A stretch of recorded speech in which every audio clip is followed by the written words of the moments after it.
one nation, under God, indivisible, with liberty and justice for all. Justice for all.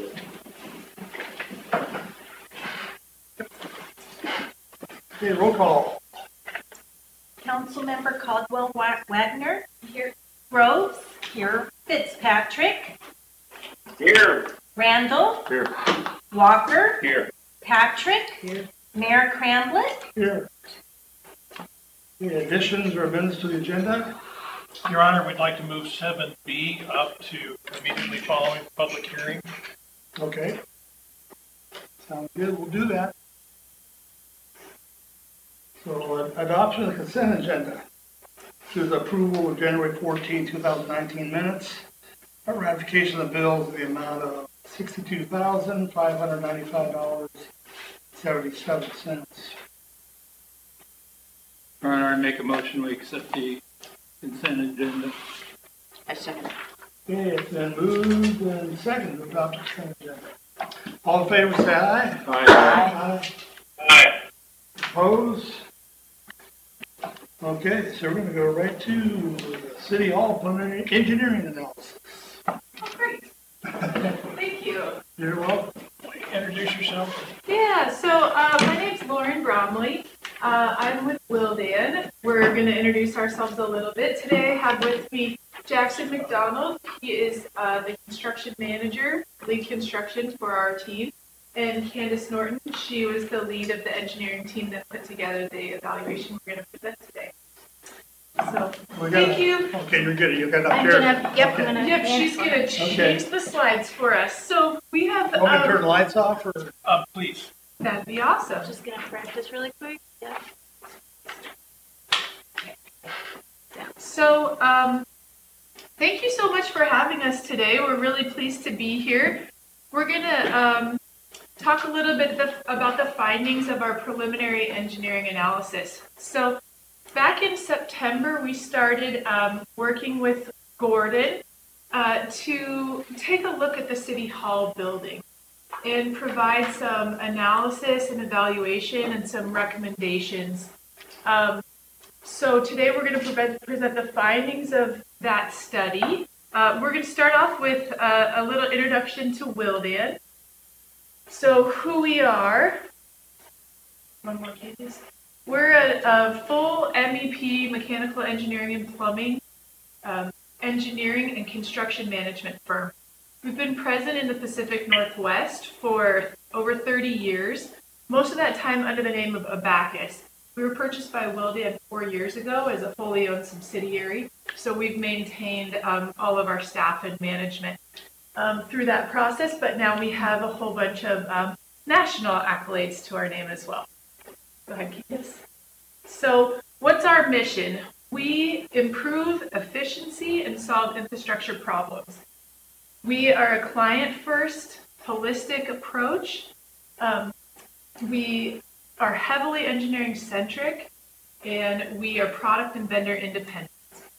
We believe this combination of attributes leads us to be able to produce the best project outcomes for the lowest long-term cost. So a note on our experience. So this is just a couple of markets. We primarily work in higher education, K through 12, city and county governments. Just in the area, we've done a lot of work with Camas School District, Vancouver School District, Beaverton, Tiger Tualatin, a lot of folks in this area, cities, Baker City, actually, we did some projects in previously, King County, Washington. We have a whole bunch of case studies with references. We can provide those to you guys. So this is a slide that's going to talk a little bit about the delivery model of how we deliver projects. So as a public entity, you have multiple options for how you would go about doing a project. This graphic kind of displays that. So the first one is a vendor project. The V is sort of cut off there. But a vendor project, this is, say, like your boiler breaks down and you call up your vendor and you get a new boiler. So this is kind of like a one-for-one replacement. It's going to be your low bid.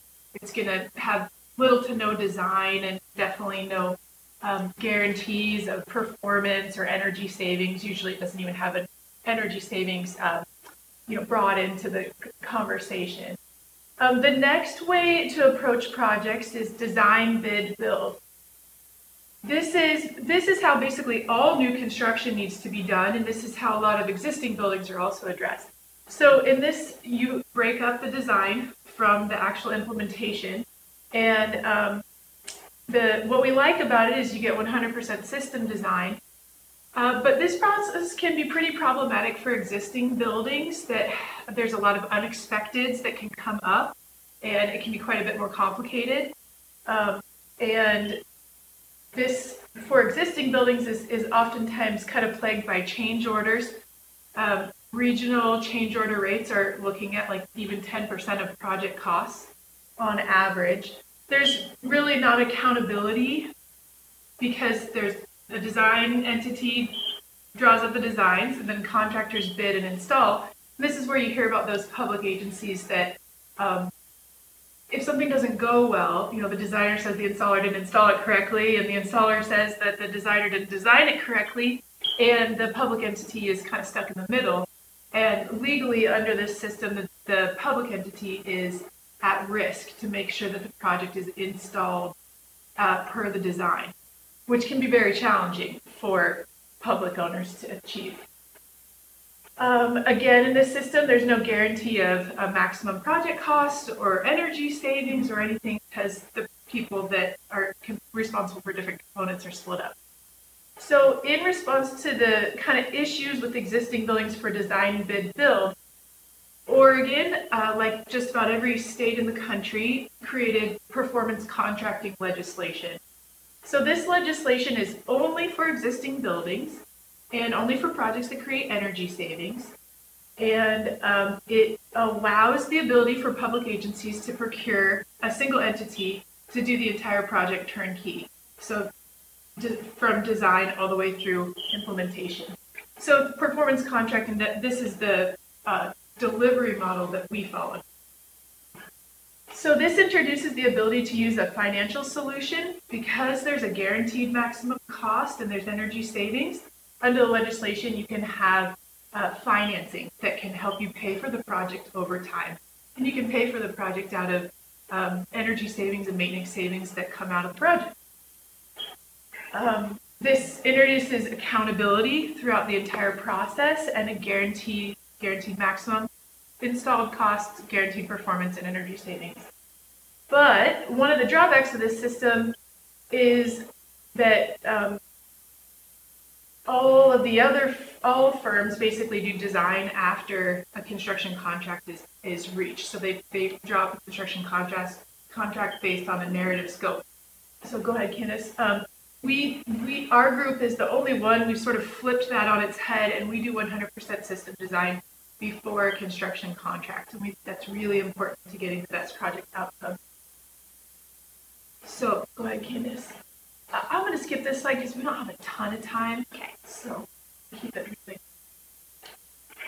I can send this to you in electronic format, and you'll have our report to read or two. Okay, go ahead. So our strategy is to look at some of those quicker payback items like lighting and combine those with whatever incentives and grants you guys may be eligible for and leverage that to help buy down the cost of doing some of the core infrastructure upgrades that you might need. So this is just an overview of our turnkey delivery model. This is like a presentation into itself, so I'll just hit the high points. First, in the planning and analysis phase, we do a preliminary engineering audit. That's what we've been working on since September, and we're going to present that tonight. The second step is the design and final pricing. That would be if the city decided it was serious about looking into moving forward, you would issue an RFP. We would compete against the other people, the other ESCOs on the approved Oregon list. And then if we were to win, then we would move forward with design and final pricing. Project implementation, this is the construction management part of the process. And then performance maximization, that's basically our post-construction support. measurement verification, that sort of thing. So go ahead, Candace. Our preliminary audit, we take a clean slate approach. We analyze your building. We actually build an eQuest model. That's that middle column there says enhanced energy modeling. That's an eQuest 3D building simulation. And we present with some potential improvements. During the investment grade audit, this would be the next phase, the design phase. We do 100% in-house engineering, helps us to get scope clarity and competitive pricing, vendor independence. Go ahead. I'm going through these relatively quickly so we can get to the real meat of it. Again, it's a fixed cost project with no change orders, Willdan at risk. And we really believe heavily in commissioning. We have commissioning agents that work throughout the construction process. Okay, go ahead. Just to emphasize what we really try to do, what we really believe in as a company is to listen and to be responsive to the owner, to have an engineering-centric approach, and we back that up with our eQuest model, life cycle cost analysis, focus on comfort and maintenance as well as energy efficiency, product and vendor independent, collaborative, and again, maximizing all utility incentives, grants, that sort of thing. Okay, so now we're going to take a look at what we actually saw here at the City Hall in our analysis. So goals and priorities. In meeting with Gordon, meeting the staff, walking through the site, and identifying the issues that are present here, these are some of the things that really rose to the surface. So this City Hall building is a gorgeous building. It's kind of on the bluff, that it has amazing views of the gorge, but in a lot of ways it's fallen into somewhat of a state of disrepair. And so the first thing here is to modernize the building and eliminate code violations. The HVAC system currently does not provide any outside air to this building. That's a code requirement in the state of Oregon for ventilation. The HVAC system doesn't have the capacity to add adequate heating and doesn't provide cooling in most areas of the building. The lighting systems in some areas don't provide adequate lighting indoors, and on the exterior of the building, it's not providing adequate exterior lighting. And the electrical system is antiquated and doesn't have code required fail safes, and doesn't have rated equipment that would meet modern standards. Second heading there is to improve comfort and appearance. So the HVAC and lighting systems kind of leave the building feeling sort of cold. The main way people enter is the gym, and oftentimes it's just kind of left unconditioned. It's pretty dark in there, and some of the hallways, the picture there on the bottom is the main entrance. It's relatively dark, and the gym, the HVAC in the gym is supplied by those fans that are on a twist timer. They're very noisy. They're not very effective. There's not really cooling through the building and inadequate heating. We see the folks that work here almost all have blankets and heating elements under their desks to keep them warm in the winter. With the wind that you guys have here, there's a lot of issues. These windows are single pane.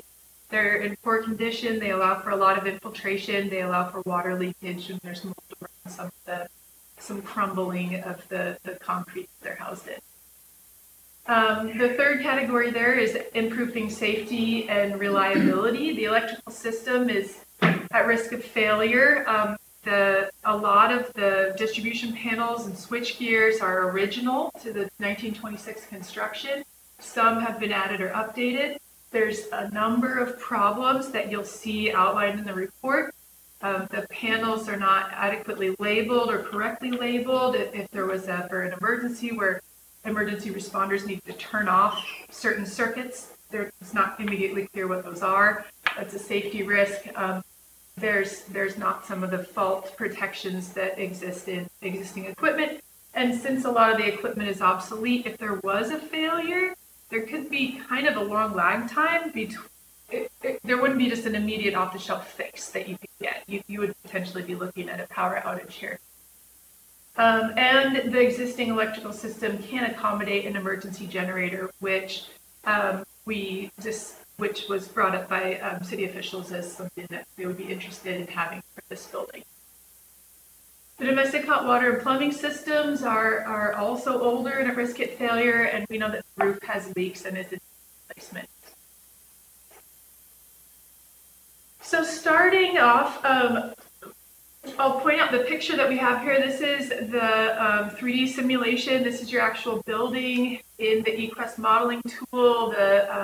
Everything is to scale and actual dimensions, and your actual equipment is in this simulation. This simulation takes hourly weather data that's been averaged over time and applies it to the building as we've entered it in, and that allows us to make changes to the building and see how that affects the building performance and energy savings. So we simulated a lot of different options, and our HVAC and electrical upgrade recommendation that emerged out of that, again, in gory detail in your report, probably more than you want to know, but in detail in the report, would be to do a VRF, that's variable refrigerant flow, VRF system, and there it says DOAS there, that's a dedicated outside air system in the offices on the upper and lower level. VRF system is a very energy efficient system, but it's also a system that works really well in buildings that don't already have a lot of HVAC infrastructure, so you don't need large ductworks. It's a system that relies on refrigeration to move heat around the building, compressors and refrigerant, instead of like hot water or electric resistance heat or something like that. We would recommend a packaged heat pump for the gym. That's a single zone unit that would serve that gym space. New electric heaters in the garage, keeping that electric because it's really unoccupied. The web-based digital controls, that's a big one.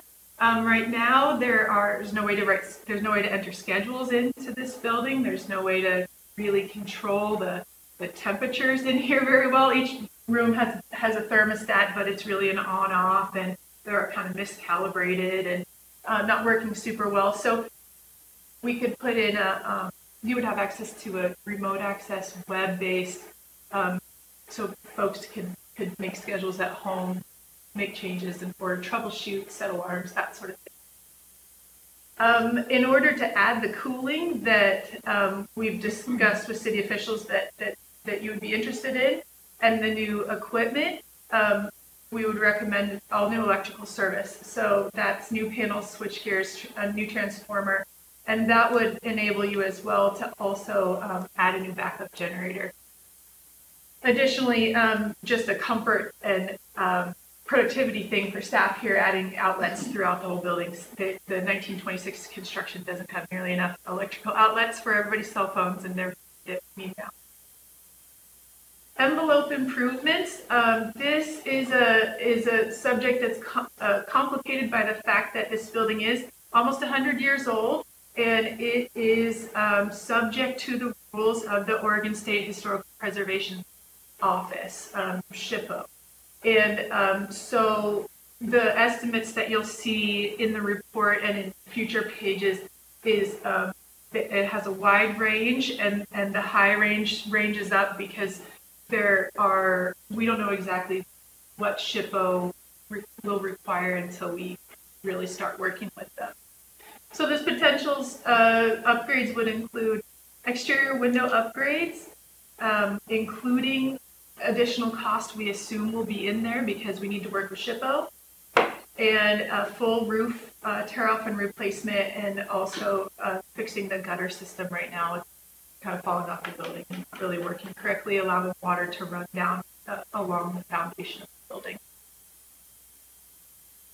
Lighting improvements. Current lighting levels in some areas are below international standards. We think it could really, you see a before and after of a hallway there. It really does a lot to make a space feel better, feel modern, feel a lot more inviting. So we have here included in what you'll see in the report, an interior lighting retrofit and replacement. So that's retrofitting existing fixtures wherever possible, replacing where they would need to. We actually have some T12 lighting here, which is an obsolete lighting type that's been phased out by regulations. And so it's difficult to get replacement parts for those. We would suggest adding occupancy sensors and lighting where they're appropriate and where they are cost effective. So not necessarily everywhere. And one thing that really kind of emerged was the need to take a look at the exterior lighting. There's only 4 or 5 exterior lighting fixtures around the entire building. There's a lot of dark areas, and so we would suggest redesigning the exterior lighting system to make sure that it's safe and enhance security around the building. Plumbing, as part of a comprehensive retrofit, we also looked at the plumbing. If the city wants to consider it, one option is to replace the galvanized steel piping that you currently have. Galvanized piping from 1926 is likely very filled with rust and corrosion, creating, a risk of leaks and failure. The domestic hot water heater is 25 years old, so we would suggest taking a look at the plumbing and HVAC system as well. And that photo is an example of a similar aged building where the domestic hot water galvanized steel pipe was replaced, and you can see all the buildup that's been created. So that could be in your pipes.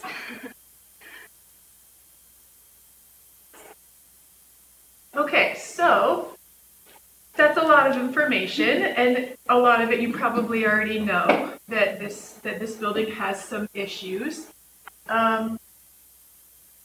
In a big picture way, Gordon also asked us to look at a couple of other things. What are the seismic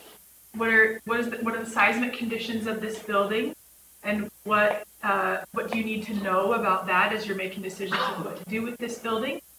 And then what other options are on the table for you guys. So firstly, the preliminary seismic analysis. The Oregon Department of Geological and Mineral Industries, DOGMI, provides a lot of maps and a lot of information. This city hall, this exact location, you're not in a high or very high landslide risk. This location is in yellow. It is a moderate risk.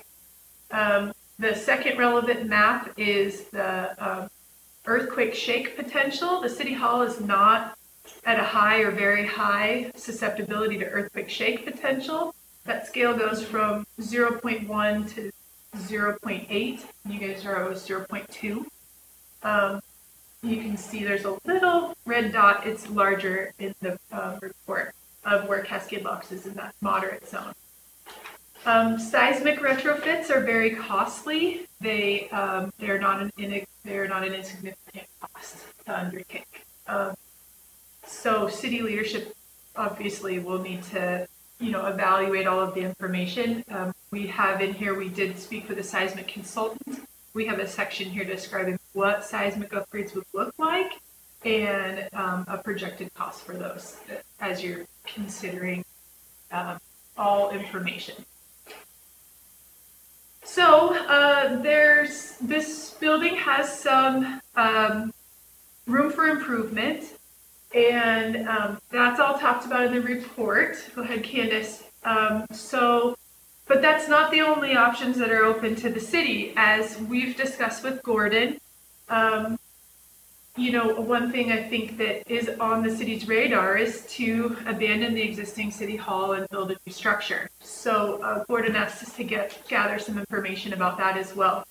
So public information provided by a lot of the public agencies that are doing new construction right now, like Portland Public Schools, Beaverton School District, and others, have new construction falling between $500 and $600 a square foot, and up to Portland Publics are seeing $668 a square foot. So those costs have risen quite a bit from 10 years ago. The existing city hall is 1,500 square feet, so using 1,500. 15,000. 15,000 square feet. So kind of looking at a comparable replacement would be in the range of 7 to 9 million. That's going to depend greatly on what exactly you include and where it is.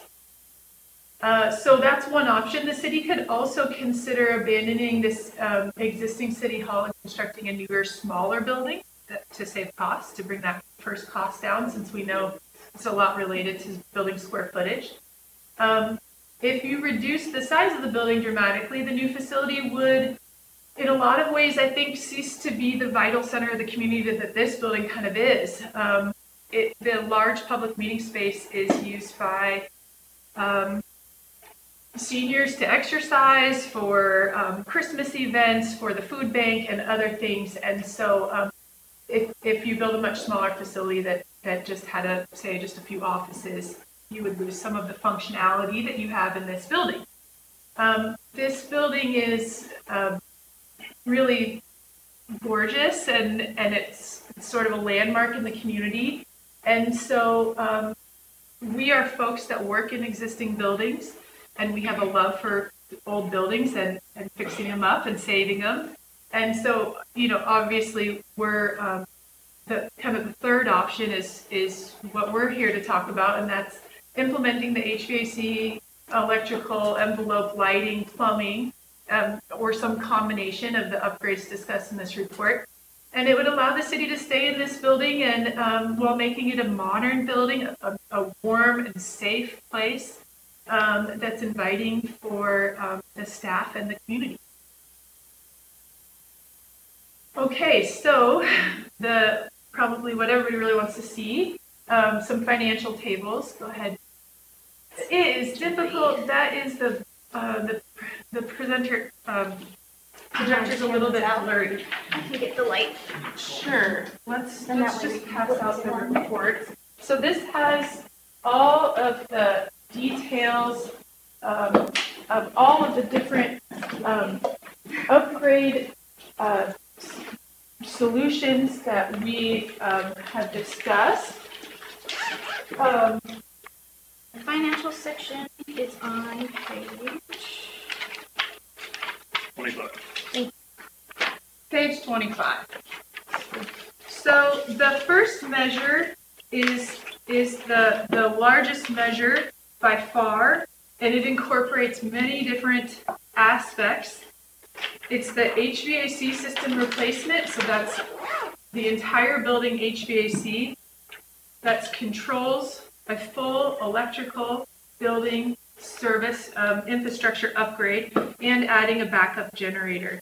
And the projected turnkey all-in cost for that would fall in the range of 1.3 to 1.7 million. Next is the envelope measure that includes replacing all the windows, the roof, and the gutters. That's 360,000 to 520,000. The lighting upgrade, a comprehensive upgrade to LED, that's interior and exterior, 63 to 77,000. And the plumbing replacement to get rid of galvanized piping and put in new domestic hot water heating is 48 to 64,000. Now, I mentioned earlier that doing this project under energy services project, performance contracting, allows the city to do financing. And that financing is non-voter approved debt. So whereas the first two, those other options we talked about where if the city wanted to build a new building, you would have a long planning process, and you would probably need to vote on a bond. So you would have to get, all of your planning could be dependent on the voter approval, and that's a very long process. Under this performance contracting model, the next page here has possible financing options. There are options to get 10-year loans, and there are also low-cost USDA loans that would be on the table that are like 30-year loans. The interest rate is projected. That's unknown at this time, but we think that's pretty safe projection.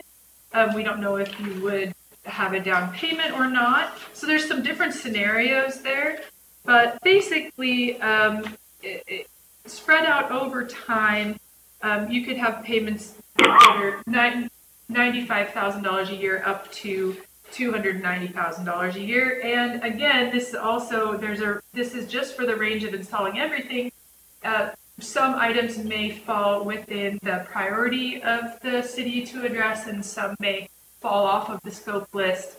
So this is really just a kind of a rough order of magnitude, starting to understand what that would look like. From our conversations with city officials, we have an understanding that there's some new businesses and some new industry and some new housing moving into the area. I mentioned that previously. Not that there's a huge flush of cash, but that there is potential for growth and potential for new income or new general funds to potentially be available. So this is something to consider as you guys are looking forward to planning in the future. On this same page, you'll see that preliminary seismic number that is somewhere in the range of $2 million.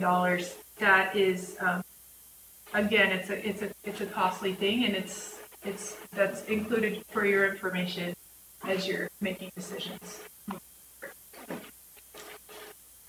So that's mostly the conclusion. One more there, Candace. This is kind of our steps of how we move through our process. September to basically December, we were working on the preliminary engineering analysis. We presented initial drafts to Gordon in December and made some updates. Met with him again to represent, and then to where you see it today. We would expect that this is a lot of information that we just laid on you guys, and you hopefully will have a chance to read the report, and over this winter maybe have some further discussions, if that's in work sessions or one-on-one meetings or special meetings, to really flesh this out, answer all the questions that you guys might have as you're kind of having conversations. And then the next step would be for the city to, if they decided to move forward with a process like this, would be to issue an RFP for a competitive selection for a performance contracting company and energy services company to compete, to have the opportunity to develop what would eventually become a project that looks somewhat like this. So, does anyone have any questions for us right off the bat, for review the report? Early on in your conversation, you mentioned that like the exterior lighting and some of the lighting inside the building were inadequate. Is that inadequate meaning it could be better, or is that inadequate meaning it's code language?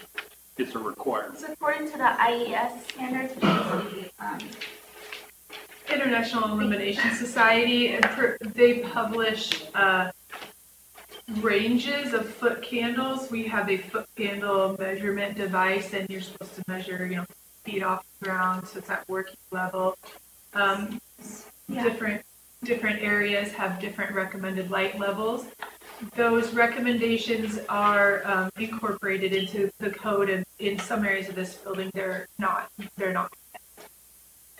Specifically outside, having inadequate lighting can be a trip hazard, can be a safety concern. So there's some things to look at there. And we do a photometric design to make sure that the layout would qualify with all the code requirements, as well as make glare for.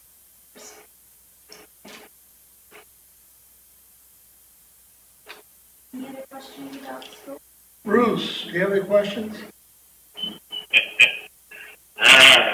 No, thank you. I mean, it seems like a very thorough report, but we're going to have to piecemeal. But thank you for the presentation. You're welcome. We appreciate the time you guys gave us. You had a question? Yeah, we talked about the electrical system and the breaker boxes and things not up to code.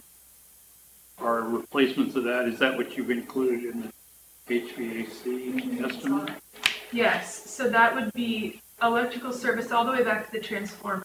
So the transformer is of an older vintage. It uses like 25% more, it eats quite a bit more power than a new transformer does. And so there would also be, with a new backup electrical generator, a switch that would enable that to turn on. So it's the entire electrical throughout is included in that number current. I didn't HVAC upgrade, yeah. the first measure. I didn't emphasize it too much, but in the case of a disaster, the backup generator, the thought process was that this could be a command center. This could be a source of information and potentially a meeting place for the community if there was power. The building could be powered during an emergency. Also, we know that that would also power your servers and your allow for redundancy to back up your systems, your systems here that you don't currently have. Do you have a further breakdown of like what it would cost for the AC and the heating? Yep. What it would cost to do the electrical repair? Well, yes, but some of them you can't do without the other. So adding AC to the building can't really be done on its current electrical system because there's not enough capacity left to add the extra capacity it takes to add cooling to the building. So there are some items that you really can't do one without the other, but each of the items, yes, we have a breakout, and it is absolutely, again, I want to emphasize that collaborative nature and our the way that we like to work with ownership. The scope is completely set and determined by you and what your priorities are. And what falls into that is completely determined by you. Well, I can only speak for myself. I'm sorry. I would really like to know how much. I mean, we have to fix the electrical system. That's a heft. The heat and air conditioning. That's, although it's uncomfortable, it's not a heft. And so I understand that part. That you can't one without the other, but I think you need to prioritize, how instead of putting everything, in a ballpark of 1.3, 1.7 million. I'd like to know what it would cost to fix the electrical system, to fix the plumbing, and break that down. Yeah. So the again, lumping things together again is when it makes sense, and you also achieve some economies of scale by addressing multiple systems at the same time.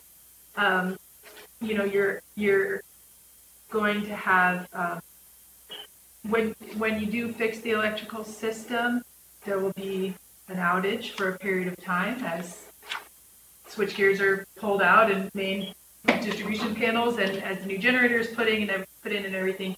And if you're going to also be doing other work, it makes sense to be doing it at the same time, having the same some of the same contractors and stuff on site. So you do get some economies of scale by combining the measures and addressing at the same time. So that's something important to keep in mind.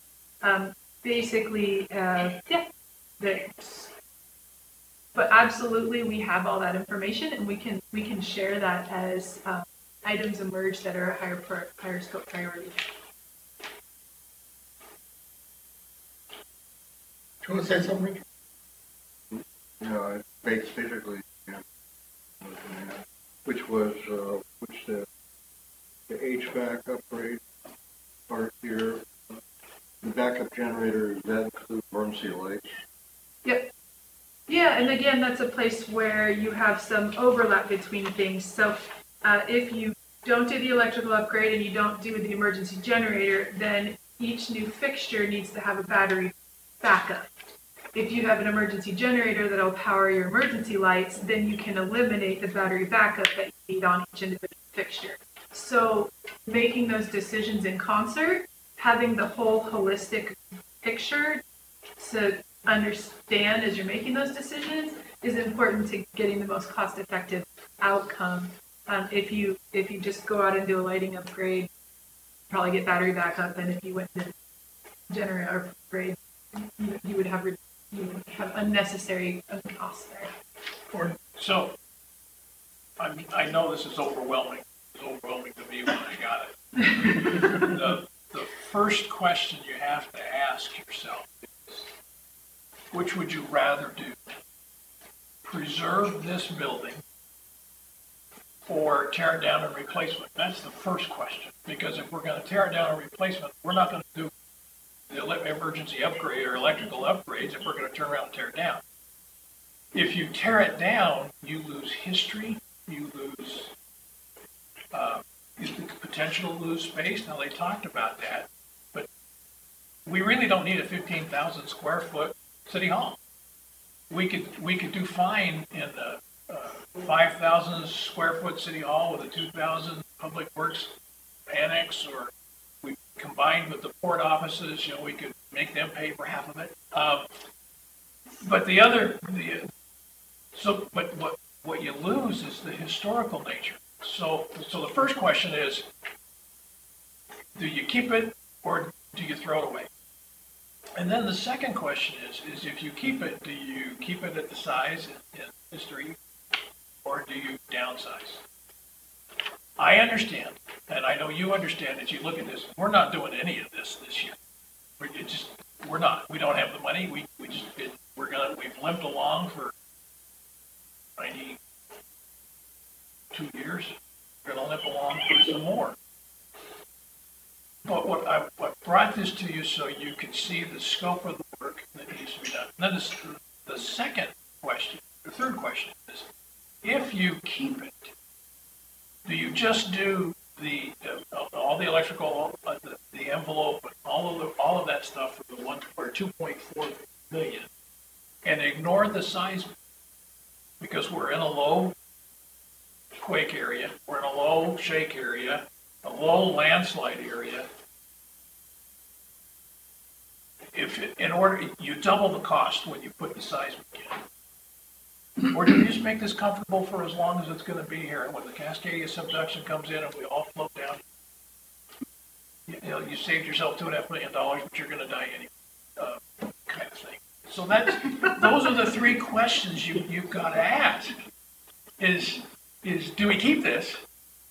Do we go that direction? And so when you make those high-level decisions, then our task is, okay, how are we going to fund it? Well, I don't know yet. But I know now what the magnitude of the problem is. You just have to tell me, go for the HVAC and the envelope and the lighting and the plumbing, and ignore the seismic, or do it all, or tear it down. So that's kind of what I'm looking for, is your direction on, and you've got to make that call. Do we honor the history and we keep it, make it more inviting, and gosh, we're going to save $25,000 a year. That may be 1 month. Yeah, that's true. It's not an energy. It's not an energy saving. It's not project. a major energy saving project, and that's because you don't use a ton of energy here now because you don't have any ventilation. You don't provide adequate outside air. You don't provide enough heating. You don't heat parts of the building part of the year, and you don't have cooling. And so when you add those things, we're the utility. The energy. Energy saved means we're not going to get the revenue into the electric. But it's relatively. But it's Yeah. because of that energy savings that we're allowed to use this performance process that the state now. So it's not an energy project, it's a history project, but we have sources of funding available to us because it's an energy project, energy efficiency. And again, I've just brought this to you so that you can think about the project, we adopt our goals. We don't have to adopt a goal this year, Place City. We've got to prove our utility revenues as the industry grows. And as the industry grows, we may have the opportunity to have monies in the general fund that will allow us to do this. May be able to borrow from our electric department. May be able to, there's all kinds of options. Not this year. But these people have been kind enough to come out and do all this work for nothing on the hope that when we do it, they get the opportunity to show what they can do for us. So that, again, that's the discussion for you tonight. I want you to think about it. I want you to take this home, read this. These guys did an outstanding job of doing an analysis. This is the second analysis I've had done on the energy saving of this building, and this is by far more complete and thorough examination of this structure.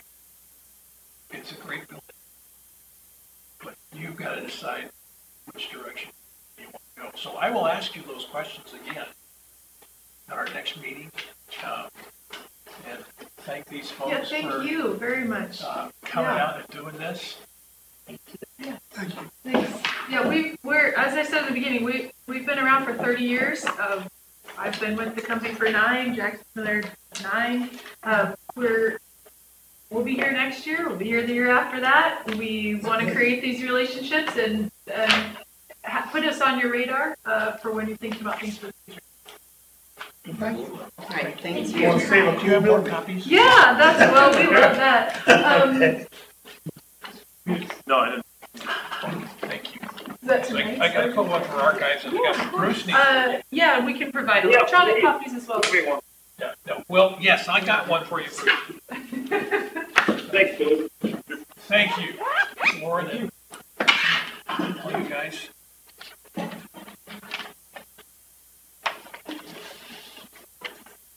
Thanks for your time. Thank you.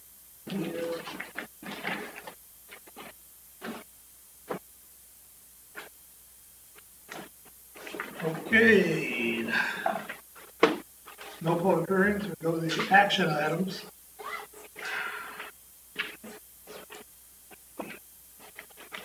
If you cool your.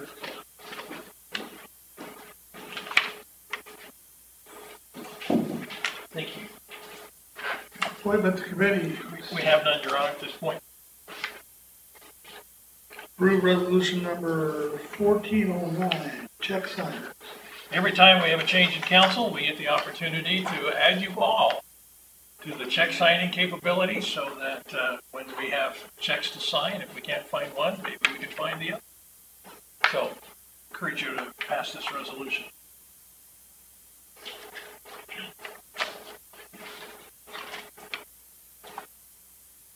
Do I have a motion? Yeah, I'll move to approve resolution number 1409, authorizing city staff members of the city council to sign checks to city staff block. Second. Deal resolution number 13. Okay, it's been moved to second to approve resolution 1409. Discussion? You want to say anything there, Bruce?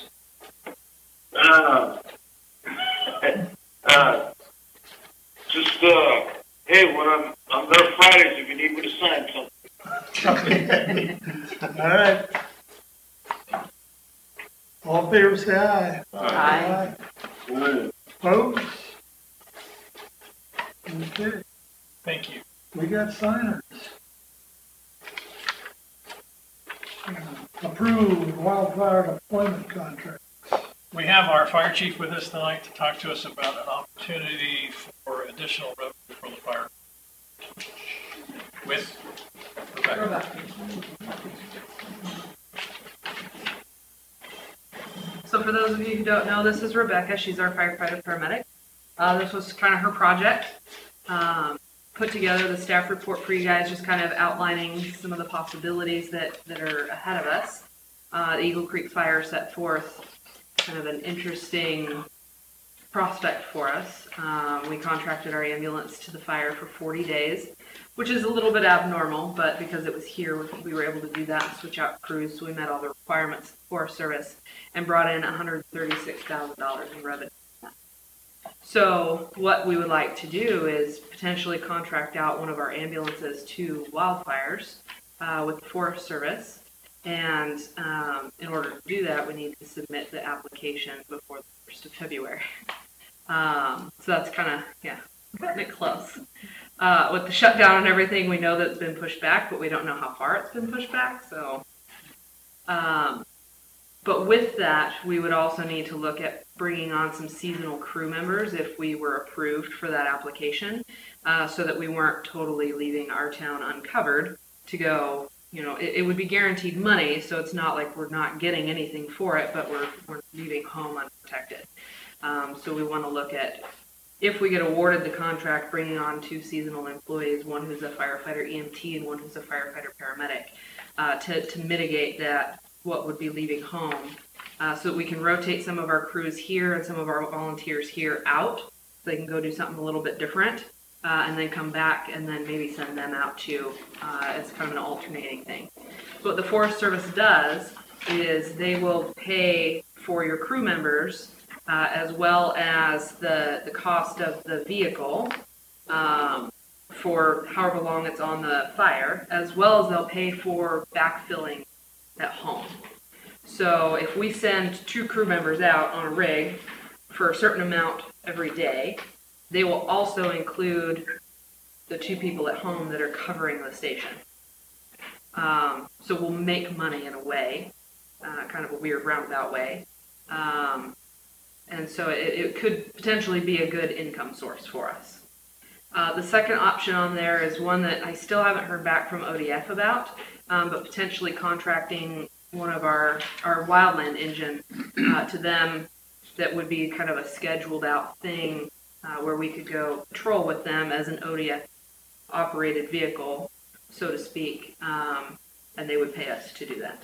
They've done this program the last couple of years, but I don't know if the money is there to do it yet this year. I'm not sure where they stand on it, so that one's kind of up in the air still. ODF is the Department of Forestry, state. Do you have any questions about that stuff?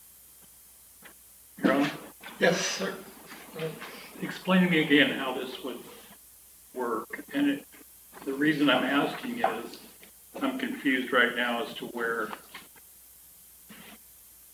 if we send people out, there's going to be other people to cover for them? Or... Yes. So the idea would be to bring on the 2 seasonal people who would either get called up to go out, or they would get called up to backfill our station.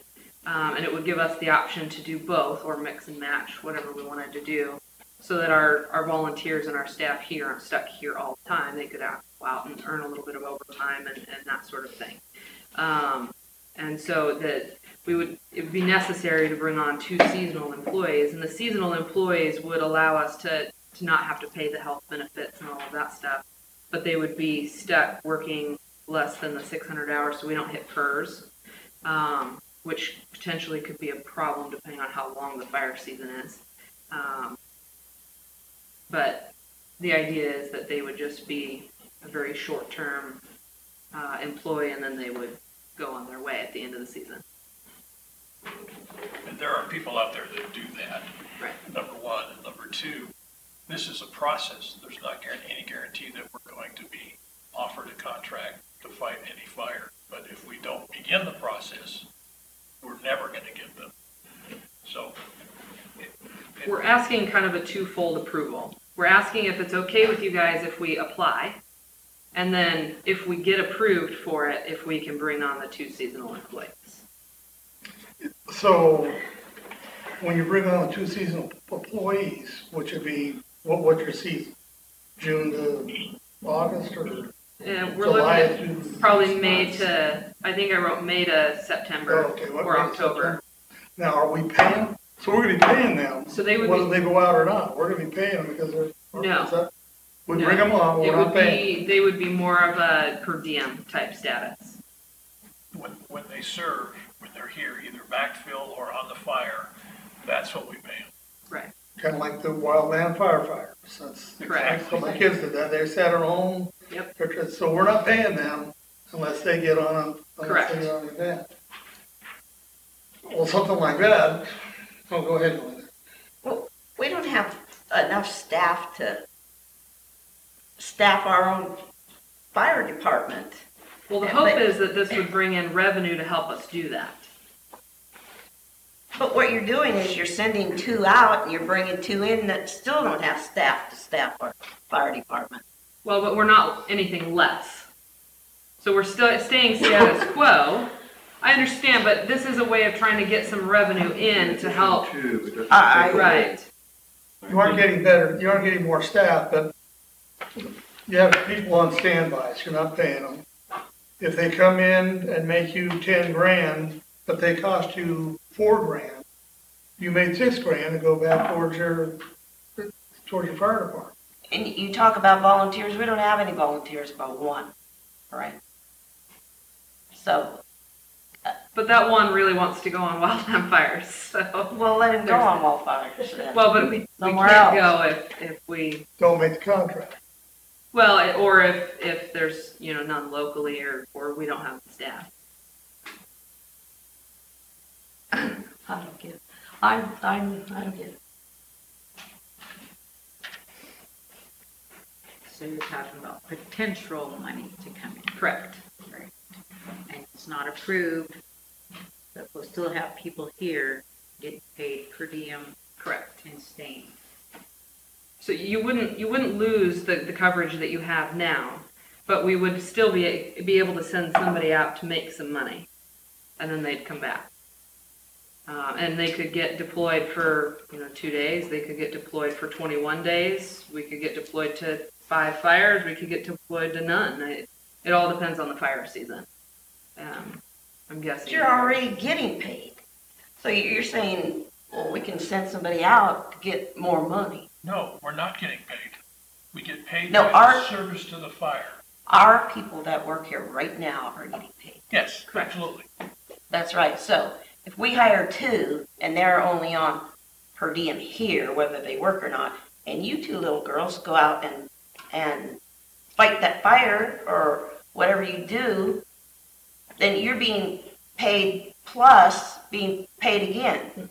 Yes, you are. You're being paid by us plus making more money. No, what happens is basically the money that we would make off of the Forest Service fire comes to the city. So we're still making the same amount, but the city gets that money, so they essentially get reimbursed for our cost, as well as whatever's extra we could put away. So it's revenue. So would it not be you going? That's the impression I got. It Was they were gonna potentially bring could 2 be. people, and then we were just basically the employment office. Hire seasonal. I would rather, personally, I would rather you stay. The town likes you here. The town knows you. The town would rather you were here. Well, And, we can and you send out know the those freeway, seasonal you know where people, you're too. going, you've been through all these things, your experience Sure. on the freeway as opposed to somebody else. So if I did it, I would rather the people who came, they were the ones going out on the fire, and you folks were staying here, because we know you, you know us, you know the issues in town, you know who has the issues in town, and any issue that is an ongoing issue, you're already aware of it.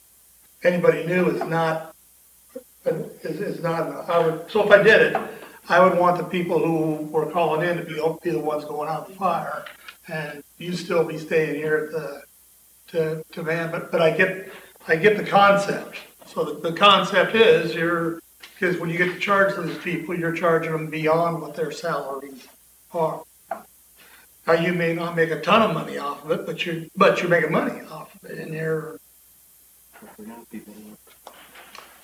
But again, an example there where you can get into it, it seems to me, where you could have a problem though too, is if you stay here, so now you're here, you've got it covered, and your volunteers go out and leave and go down, now we don't have that volunteer here. So yes, we're out there making money, but that volunteer who's a good volunteer is not here. They're somewhere on a fire, and they're not, I would rather, if, like Gordon is saying, where you've got people that do this, they're out there, they're not part of our volunteer group. I'd rather those people, because same thing, I want you here, and I want the volunteer here, because that volunteer goes, you're down, they may, they're out there, but you're down that person, or two people, or whatever it may be.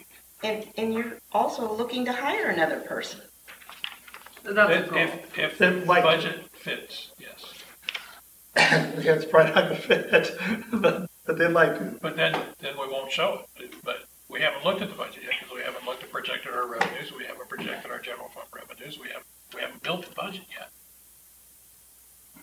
But if we can, it would make sense to hire a fourth person for year-round coverage, because it gives us more coverage hours, which gives us more opportunity. But again, we're not gonna do it if we can't afford it.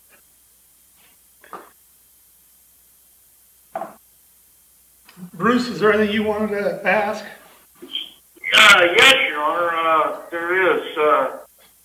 Jessica, if we did this and we had a contract, say with the ambulance, and the ambulance broke down, does that just break the contract? We're not responsible for fulfilling the contract if we get down to one ambulance?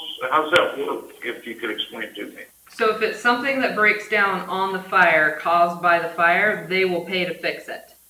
So if it's, we're out there and we hit a rock and it jumps up and destroys the transfer case, the fire will pay to fix that. If it's something at home during normal operations, that's on us. And I don't know do you know if we go down an ambulance and get called up? They just go to the next person. So they would just skip over us. So we wouldn't lose the contract. They would just go to the next person in line. Okay, so we wouldn't, if we couldn't fulfill it for a little bit while it's getting fixed, we wouldn't be obligated to do something there. Correct. Okay, good. I feel better about that. And it sounds pretty creative. I mean, I wouldn't want to commit to hire anybody until we knew that it could work. But I appreciate the creative way you're looking at stuff. Thank you. Linda, you got a question? But you're also looking at potentially going anywhere in the United States. Potentially. But we can turn them down. The region that we're looking at contracting with, they generally cover the Washington, Oregon, Pacific Northwest. It would be very unlikely that we would go far astray from that. See, what I don't get, and I get this, but what I don't get is, because again, I would rather you folks, I mean, I was here with an incident, and you folks showed up, and the people you showed up to care for knew you. They calmed down. Because people know you. It becomes a calming effect immediately. To have somebody else come on in is different for us. So again, from my end of it, if I did this, I'd still want you folks to stay here and find somebody else to go on out there. But rangeland firefighting, there are a whole bunch of private groups that are out here that do this, and all these people work for those guys. Well, how could we? I don't see how we could pick up a couple that would come and work for us with all these organizations already out there. We're looking for medical aspect. So they do have to be wildland certified, but we're looking at the medical aspect. We won't be out digging line and cutting trees and stuff like that. The idea is that we would provide an ambulance to the fire for those firefighters. So if they get dehydrated or and I get that too, but there's a whole lot of, I believe, there's a whole lot of companies out there that do that. Now, having said that, I look at this as a potential high risk. And will they go somewhere else in the country? Who cares as long as somebody's paying for it? We're sending somebody that's willing to work under Cascade Locks' name. That can turn us a little bit extra money. I just don't want it to be our staff going. I think it's important for our staff to be here in our facility. So the person that I talked to about this, she works for the U.S. Forest Service, and she had approached me last year to contract just as a paramedic because they are desperately hurting for ambulance. They ran out of ambulances during the fire season last year. So they're trying to find people that will cover these. So the key thing that we have is we have that second ambulance. So we can send, so we believe during that time we can send that second ambulance out with somebody. But, I don't know, I don't see everything that goes on here. But I do see our second ambulance go, you know, our number one ambulance is not the newest ambulance out there. And obviously, or it appears to me, that it must be down at times, because I think either we have extra events that people are going to, or the main one's down, but I see the second one already going out on. It's been going out. The first one, our first out was down for a while, but it's repaired, so it's back in service.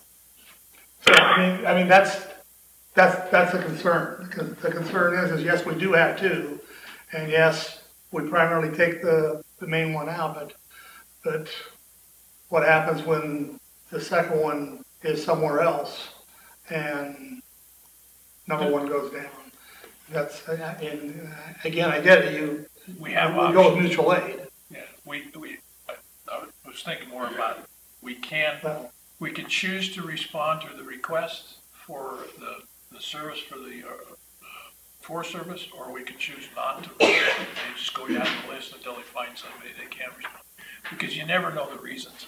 You always have that opportunity. I don't have the two, they're not available, I can't make the call, please go to the next one on the list. I only have one ambulance, I can't take an ambulance out of town, go to the next one on the list. You know, there's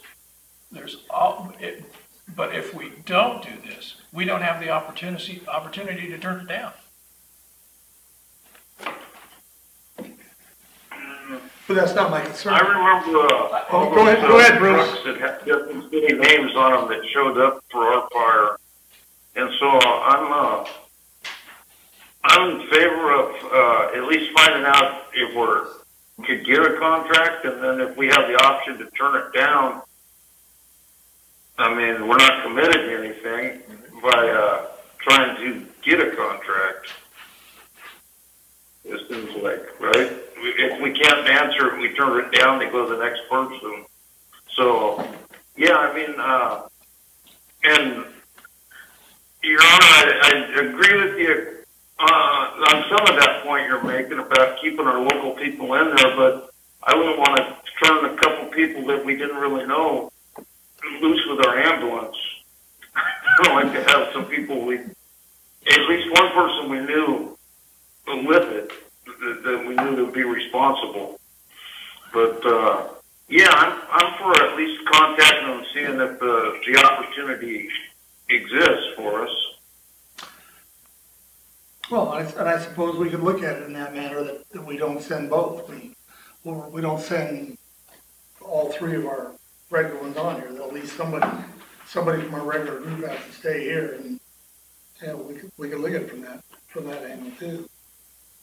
But again, you know, the issue is not that. The issue is whether we turn them down or not. You know, part of the issue is if I need that ambulance when it gets, it's after it's gone. It's once the ambulance is gone, I say, yeah, we're coming. And we send them an ambulance, and then something happens to ours and our ambulance is gone. That becomes the issue. We can recall them from an incident. If it comes to that, we can recall them from an incident. Well, yeah, but I'm assuming many of your incidences are not going to be here in the gorge. You may go to an incident an incident in Eastern Oregon. If I need an ambulance and you got your ambulance, this one's broken, one was in Eastern Oregon, I'm gonna be waiting here a while Well, we're gonna be calling reality AMR. is, you know, even if one of our ambulances down and our second one breaks, at least with this option, you're potentially making money. And if this one I get breaks, that. you recall it and you have your ambulance back. Yeah. It's no different than not having the staff to fill an ambulance. You're going to call mutual aid. That's what's going to happen. Yeah, well, it has, whatever you do, this has some risk to it. Sure. And the deal is do we want to take the risk? Do we want to take that risk in order to make some potential extra money? And here we are. You all understand our issues with finances, and you're trying to come up with something. So I appreciate the effort and going in here, and it certainly makes sense. But there's still risk with it, and that's from the council end of it is, do we want to accept that? Do we want to accept that risk in order to potentially make some more revenue from this end of it? But there's a risk. Could I make a request? Yeah. Good report. I really appreciate that you're doing this. Could you take your report back and add on to some of these questions that we're asking, what the risks are? Sure. Here's what we do if, I send my ambulance to Boise and ours breaks down, and, just give us answers to all those questions that we're asking. Well, is one of our issues here, this thing has to be, we have to ask by February 1st. I think what We Bobby need to is submit the asking application. for is allowing us to go ahead and submit the application. But for all these scenarios we've mentioned, this is the procedure that we're going to follow if this scenario happens. Yeah, because we're under So no we can lay it obligation. out. If the answer before February 1st is put us on the list, we're under no obligation to do Okay. anything. So, That's correct. okay, yeah, so are we interested in doing that? Not I'm me. interested. We're not obligated if you're interested. I am interested. Maybe bringing those 2 extra volunteers also in, maybe they decide to move here. That could add to staff also. There's So do we need a motion on this? Trying to keep this. So we can find out, because obviously not everybody's. We would like a motion because we are applying for a contract. So can we get a motion to apply for the contract? Your Honor, I make a motion that we apply to the U.S. Forest Service One second. to be contacted, but with the understanding that we're under no obligation to provide services at this time. And I would like a revised report with some of those questions that we've been asking.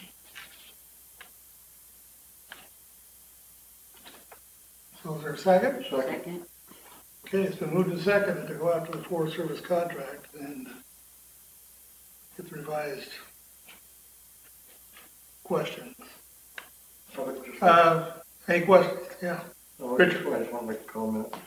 The main reason why I'd be reluctant to do this is that, like, the major concern is I know there's a lot of people in the community, when it comes to the fire department, they're stingy. They don't want it to go away. We don't have, great infrastructure for that anyway.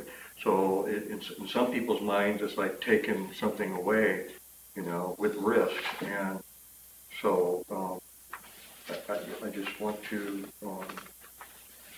verify that is the major concern that I have. We're trying to add to the fire department, not put ourselves in a situation where we're taking, resources away from it. But I see the value in the program, and I'm willing to do what Bruce and Bobby, what they recommended. Thank you. Other discussion here on it? Bruce, is there anything you wanted to add to this?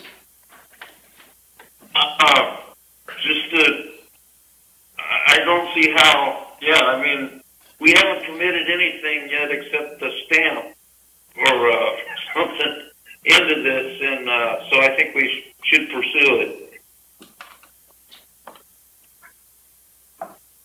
Okay, all in favor, say aye. Aye. Aye. Right. Opposed? Aye. So that's that, this evening. Keep going. At least we're gonna look into it. Thank you. Okay. Thank you. Is there any other questions you want us to address before we? Well, how long do you think it'll be? Are you gonna try to get this back for the next meeting, or? Well, we're gonna try. I'll get you guys the questions back as soon as I can. Definitely before the next meeting, but the application and stuff, because of this whole shutdown thing, and then the 21 days for another shutdown. We'll see where that ends up. I mean, Well, any other questions you have, send them to Gordon, so there's that other question. Okay. And Gordon will get it to him. Thank you. I agree with Glenda, but I just would like to see everything on paper. Well, I know what happens once it starts. Yeah. And I know exactly what's gonna happen when it starts. And for me, I want my town covered. I don't wanna have to hire more people to send them out. I mean, I'm just. we can pull, all we've done here is said we're applying to be able, but we can pull out of this. Yes, I know We that. can pull out of things. I know how it What we're saying goes. is because there's a deadline there, but it's a deadline that doesn't really commit us to anything. We can still, if we see, if there's questions that we don't like down the road here, and we can Is pull this out. council gonna be the ones that say you're going or you're not going? Or are you gonna be the one that's gonna say you're going or you're not going? As far as the individual, No, I'm talking about if we get a contract and we get called up, who gets to say you're going? well, Does usually council get to say, or are you gonna make that decision? that would be up to me. Just because it would be, you get 2 hours notice to be deployed. And so to try and contact all of you for approval. Because we've already opened it up for that. Once we've said we're doing this. Exactly. They're gonna do it. Yeah, okay, yeah, they're gonna do it. Exactly, Mike. Okay. But they can't go though without having that. I backup. understand, Tom. Okay. Okay, anyway.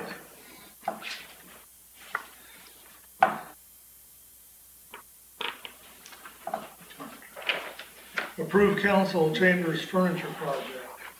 So this is a fun one, I hope, for you. You are sitting in chairs that no longer, the hydraulics don't work.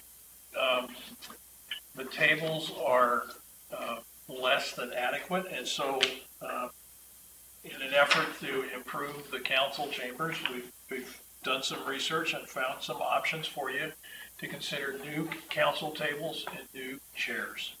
The two basic configurations is on page 1 of the report, where you see you have your two 60-foot or 60-inch and one 90-inch with diagonal corners. The other option is on the back of, or it's on page 6, where you have the diagonal like we have right now. So depending upon which supplier is the ones you can get. Staff has looked at this, and we recommend Oregon Corrections. They're the ones that supply our desks. And we can get these tables and kind of upgrade the council chambers, and also we've talked about seating. I don't know if you want to take a look at the styles for seating, but Oregon Corrections has 2 styles that we could combine with. Altogether, the costs would be split with the port. They agreed to pay 50% of the costs of the tables and chairs because they use this facility also. which would you like to do? Would you like to go through style of table? Do you care about color? Do you care about this at all? I don't even want to do it. Just, I can't even believe we're doing this. This is the most comfortable chair I have ever been in. And frankly, I don't want to be any more comfortable because that could get our meetings going to midnight again. I used to sit here at midnight. You know, and I love this desk, table, or whatever it is, and I love my chair. I'm going, man, you need this money for others. We need this money for lots of other things. all right. Agreed. Now, I don't know where the rest of the council is. I'm going, I'm right I'm there with comfortable. I agree. I mean, there are a few chairs here that I have sat in that go right to the ground. Yep. So I think we should look through the ones that need to be ousted and replace those. I see no problem. Give me the one that goes to the ground, I'm fine with it. I'm sorry, but I'm sure. we can use our money somewhere else. Yeah. I'm sorry. That's mine. All I'll right. take the one that goes to the ground. Well, I think you got your Probably choice. sitting in it right now. I may be in it, who knows? All right. I'm comfortable. Well, that's pretty clear. That's why we brought it. You know, I'm glad the staff, because the staff who does, you know, work here 8 hours a day, 5 days a week, they need to have things going. And I believe it sounds like they're all are happy with how things are going for them that way. But from my end of this thing on the council, I'm telling you, this is the best chair I've ever been in. And if you want to give me you got one in here that's collapsing, I'm good with it. Put it behind this desk. All right. We'll make sure you get the short one. But, you know, thanks for thinking about us, but It was just for you. so we're all okay with just I'm dropping that one? fine. Yeah. All right. Thank you. The other thing, and think about this for a minute, is we shouldn't look too official. We're just a bunch of people that live here. You know, I don't want to be, I'm not the city of Portland. I don't need, You don't need a throne? throw up a table, you know, give me a chair, throw up a damn table, and Yeah. let's do some work. Yeah, let's get the stuff done, yeah. Okay, You know, you thank you, but thanks for thinking about it. You try to do something nice for you guys. Hey, you know, we just looked at a $7 million repair bill. Yeah. Throw this into a new breaker box. A new group. Well, I don't think the port's gonna pay for half of the breaker box. They pay half of this. All I right. don't think it was probably that important. Approved professional service agreement, efficiency service group. Efficiency Services Group is the group that manages the monies we get from BPA for conservation, coordinates with our citizens on their appliance replacement, window replacement, those kinds of things. We have been operating with them since 2013, and they have asked if it would be possible to increase. We pay $750 a month now. They'd like to go to $800 a month and then put it on a CPIU annual increase in the future. What's your pleasure? And this is the group, was this a group that Gary and I went and saw that one time there in the Mulholland building? Is that where they're at? Or in the Lloyd Center area? No, these guys are in Hillsborough. Okay, so again, oh, okay, so that's for the weatherization hall. That's Yeah. not, they're not our lobby group for power, this is the weatherization. No. Okay, yeah. But Okay. this, and again, the beauty of this program is when, for example, they've helped us replace the streetlights with the IED or LED lights. They've replaced. I mean, we've had citizens that have gotten energy credits for buying a new stove that's more energy efficient. We've had people replace windows.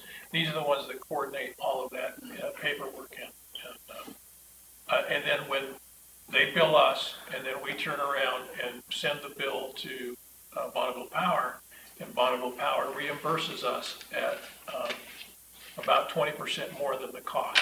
So it makes money for us. So can we get a motion here?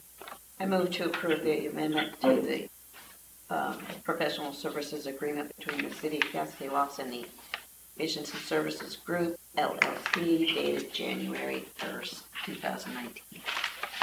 Second.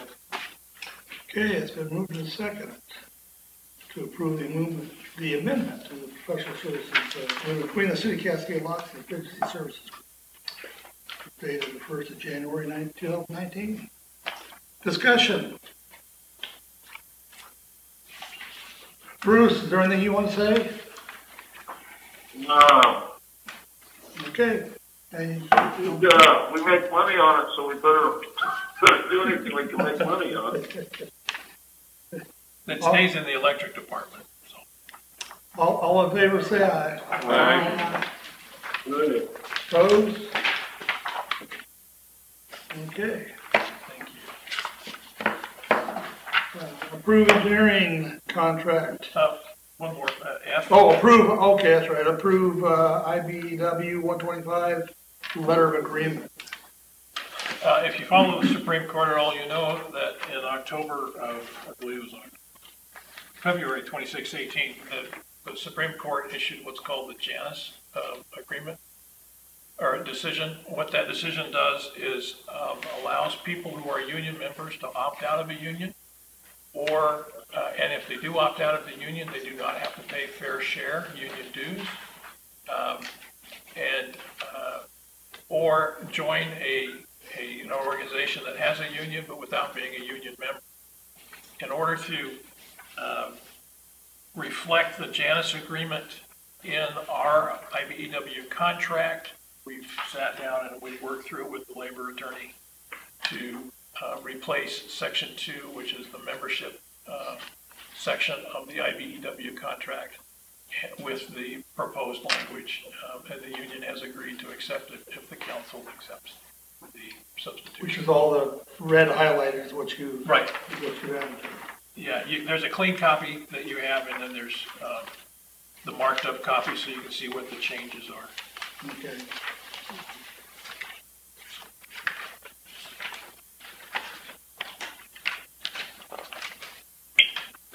So is there a motion on this?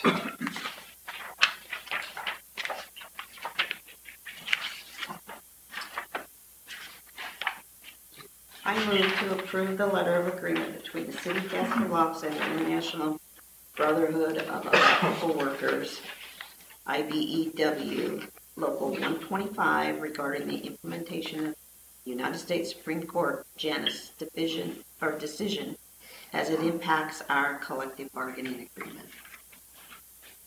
I'll second.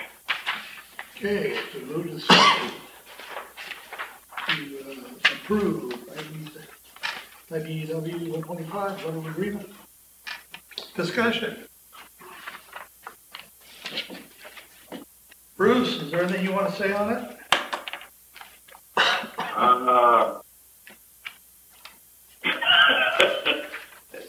I was just curious. Are members of the IBEW, right? They're not actually public employees. They are, but it's a little bit different. I'm not sure how that works. No, our employees are public employees and members of IBEW 125. Oh, so they belong to both? No, they are public employees because they work for the city, but the union they belong to. Yeah, but they belong to the International Brotherhood of Electrical Workers, which is, yeah. That's the union that represents them, yes. Yes, okay, yeah. It's not like they're gonna go join that. No, if the union's happy with it and the members that belong to it are happy with it, I'm happy with it. Find out if the union's totally happy with it. No, they're not happy with it They're at all. not happy with it. But they have to comply with the law, and this Yeah. complies with the law.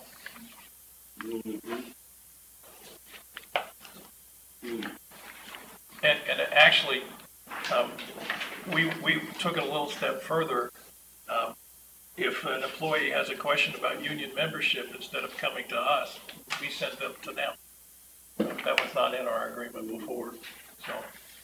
Oh, okay. Well, that's probably a good, safe move. Okay, other discussion? Okay, all in favor of the IBEW 125 letter of agreement, say aye. Aye. Aye. Opposed? Thank you. Okay. Comply with the Supreme Court ruling. Approve engineering contract for Forest Lane overlay project. As you know, or may remember, the Small City Allotment Grant Program from the Oregon Department of Transportation, for which Mr. Walker works, has granted us $100,000 in the 2019 SCA Small City Allotment Program. We will use that $100,000 plus the $10,000 in penalties that Crestline paid for the water line project on Forest Lane. That we weren't happy with the paving, and the city budget will come up with the difference for the $161,000 to repave Forest Lane from Wildfire to Hammond. And this is the engineering contract that will get that done. Not the contract for the contractor, but the contract for the engineering. So, we got a motion here? I move to approve the agreement for engineering services between the city of Cascade and Boyd Incorporated for the Forest Lane overlay paving project. I second it. Okay, it's been moved to second to approve the engineering contract for the Forest Lane overlay project. Discussion. Your Honor, I'm going to abstain because of my employment with the Oregon Department of Transportation. Okay. Bruce, is there anything you want to say on this? No, I don't think it's a good idea. So, yeah. I pass.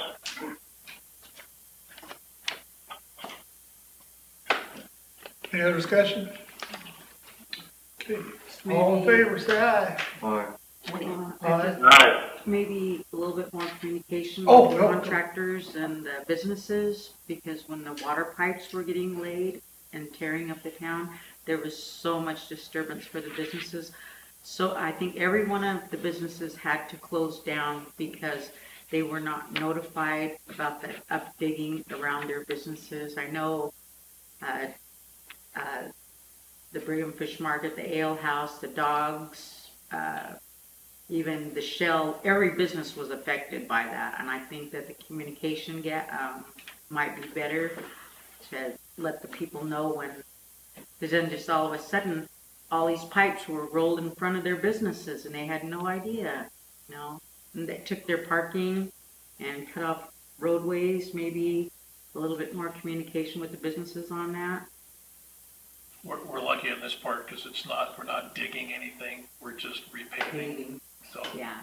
it'll be a lot easier to Yeah, manage. A the timeline access. for the But there's businesses. gonna be trucks and things and pavers Yeah. and all rolling, Yeah. so yeah, we can, Yeah, I we think that keep would people be- posted when the projects happen and what the project's gonna, and what it's gonna look like. Maybe not like right when spring break starts either. That was really rough last year.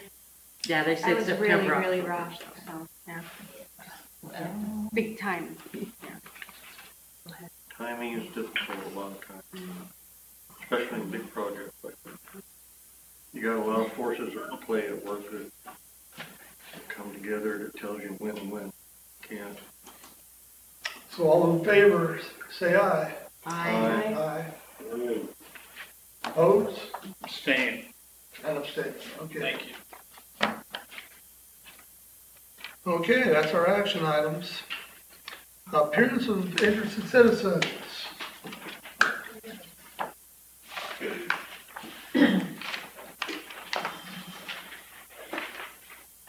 Kathy Tittle, longtime resident, concerned citizen. I just have, well, before I get into this, something came up with that, the electrician from the upgrade and stuff. Is that not possible that our paid electrician can do any of that work? Our linemen, Yeah. are the high voltage lines, distribution lines, they're not electricians. Oh, all right. Thank you.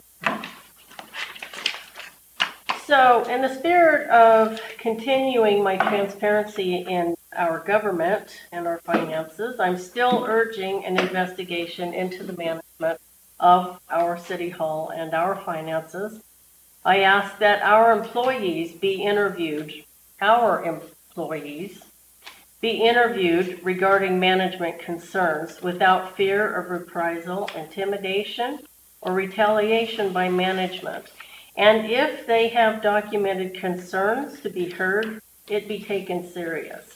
None of us or you would work at a hostile environment. If there are problems with management and you sweep it under the rug, it makes you complicit. The ladies who work here are all our friends and neighbors. They deserve a voice. Also, is the very expensive software we purchased and are still paying for being used as it was intended? To make sure inventory and time cards and finances are adding up? Is the finance officer still doing the books by hand? In my household, if I consider taking out loans, I do my due diligence to make sure I can pay it back. I don't just keep going and getting loans, and I'd still like to know how many loans we have on the books and off the books. And thank you, that's all I have to say.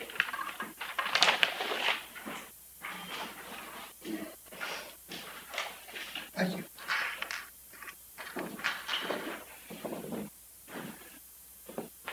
Hello, I believe everybody knows who I am. Let us know, though, George. George Fisher. Thank you. Anyway,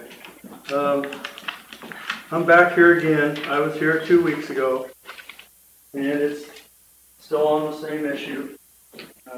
I received a letter today. You look at this letter, the first thing it says it's reference to drive requirements.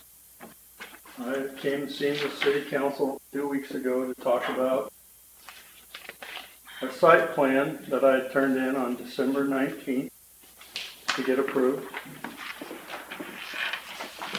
And I don't understand why the city planner hasn't reviewed my site plan, because I need to get the final site plan, I need to get a site plan final decision letter so that I can then go to Hood River County and start going through the permit process. I need your help. I don't understand why I'm still waiting for what a site plan. This is an example of a site plan that the city gives out. There's a copy of my site plan, which I gave all of you 2 weeks ago. I don't know what's going on. I get a letter that talks about driveway requirements and type A permits. That all happens after I get the permits paid for from Hood River, and I come back to the Cascade locks once Hood River says it's approved, and then I go into Kathy, I pay her for the type A permits, and then I do my work. I'm still waiting for a final site plan, or a site plan final decision letter, I think is what it's called. Anyway, that's all I got. Thank you. Sorry, Yeah. for a minute. He is actually who I was wanting to speak about. I don't know. Yeah, come on up. Never met him before. Yep. But I saw it on the live stream on January 14th. He was talking about it. And he seems to be genuinely in need of some answers. And 6 times, Mr. Zimmerman said he couldn't respond. This guy just needs some help. He mentioned Stan Foster, who is apparently who he's supposed to speak to, one of the guys. And 16 minutes later, Mr. Zimmerman tells you all that Stan Foster is no longer going to be working here. So is there a mix-up or something with Stan Foster or something? Can't we, at least ask questions or find out I don't know, I just felt bad for the guy. And I hate talking in front of people, so. Can we have your name, please? Nervous? Shoot, he would like your name. Your name? My name's Linda. Linda, Linda Bias. thank you. Thank you. Any other community members want to speak? Okay. Reports and presentations. City committees. Have none? Wastewater facilities project rate adjustment. So we introduced this topic the last time we were together. You wanted to take some time to think about how you want to structure the debt service. Rate adjustments, rate increases, and I'm here to answer any questions that you may have had while you've thought about it.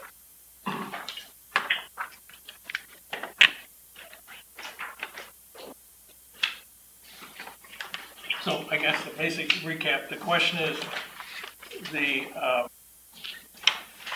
rate has to go up $16.60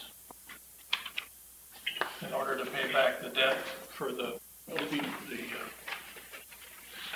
Business Oregon of 1.1 million, we pay half back. And for the USDA, and again, we can pass a resolution that says this will be the rate effective as of a date in the future, September 1st, October 1st. But we need to pass the resolution so that we can get interim financing in order to do the project. They need to know that we'll be able to pay back the money that we borrow. So you've set it up for we've got one that's a smaller one than the USDA. That's right. So we got two places we're getting the money from. That's correct.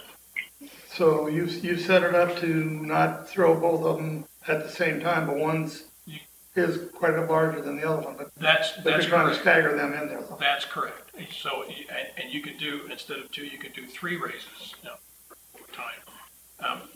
This is designed, the option 1 is where we pay attention to the OBDD debt just by itself. That's why it's only a $3.40 increase. And then you come back with the USDA and do the $13.20. Or you split that $16.60 into 2 so that you take 2 equal bites instead of 1 little bite and then 1 bigger bite the next year. Does that make sense? And we don't know, because the project is happening, correct? Before the shutdown. They approved us on everything, right? Yes, they've done everything except send us the final letter that says, yes, you're. And the shutdown slowed that down. That's correct. So we don't know when it's, so we've got you're looking at a rate increase in 9 of 2019 and then 9 of 2020. But when do we think the project will actually start doing something on the project? We're actually doing, we have the 1.1 billion from the state, so we will be doing the collection. We're doing the engineering now, we'll do the collection system upgrades. We'll do that first. That's why we need to do the $3.40. And are we assuming that project's going to start sometime in 2019? Yes. Yes, it should be done by the end of 2019. Okay. And so then in 2020, we're hoping to have the other project underway. So because these raises are going to be coming in along with the start or close to completion of each of these projects. Yes. Okay. Well, the refurbishing of the wastewater plant will not be done until October of 2031, but or 2020, excuse me. But Okay. by starting the increase in 2020, we get our reserve. We have to have 10 years of reserve in the bank, and you can either wait until 2021 and then raise the rate 110% of 1330 for 10 years and then lower the rate, or you leave it at the lower rate collected a year earlier so your reserves are in the bank. You actually have to make that first payment. Okay. So what they're looking at is how do we want to do it? Because the rate's coming. We're going to do the project. It's just a matter of How about option how we want 15? to. Option what? 15. None I'm of these just are- kidding. How about option 2? Okay, I chuckled. Now we need a real, now we need a real option. Option 2. So we're basically looking at, you know, $3.40 for 1 year, or $13.20, and then the next $13.20 the next year, or we divide it equally at $8.30. Right, Yep, that's correct, unless you want to do some other, something else. that's Yeah, just, those two I options. picked the extremes. And by doing it at 8:30, that puts us more in the, to begin with. Can you, if you had more in that fund, could you pay more in it and get a benefit at the end? You know what I mean? Let me see if I can paraphrase what you, by starting the collection for that earlier, again, $3.40 of it's gonna go pay for the OBDD, the other $4, whatever it is gonna start building the reserves for the USDA. We'll split it to where it needs to go. And then, by doing both of these, we should have 1 year's in reserve by the end of the project.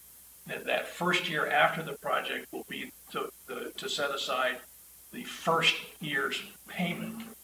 So we can balance that if we can play down a little premium or principal.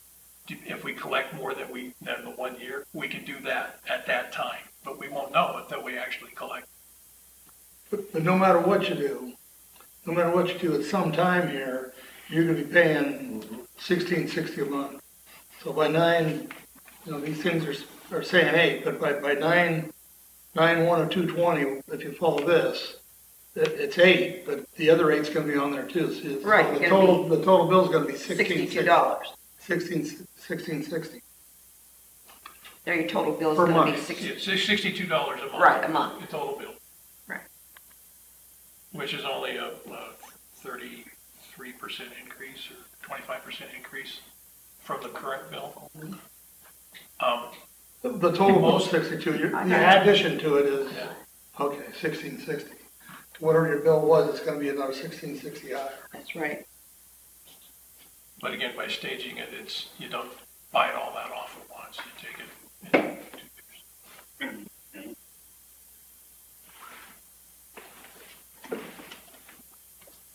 Or you could. But it's coming at you, even with this, it's coming at you pretty quick though. It's within 2 years.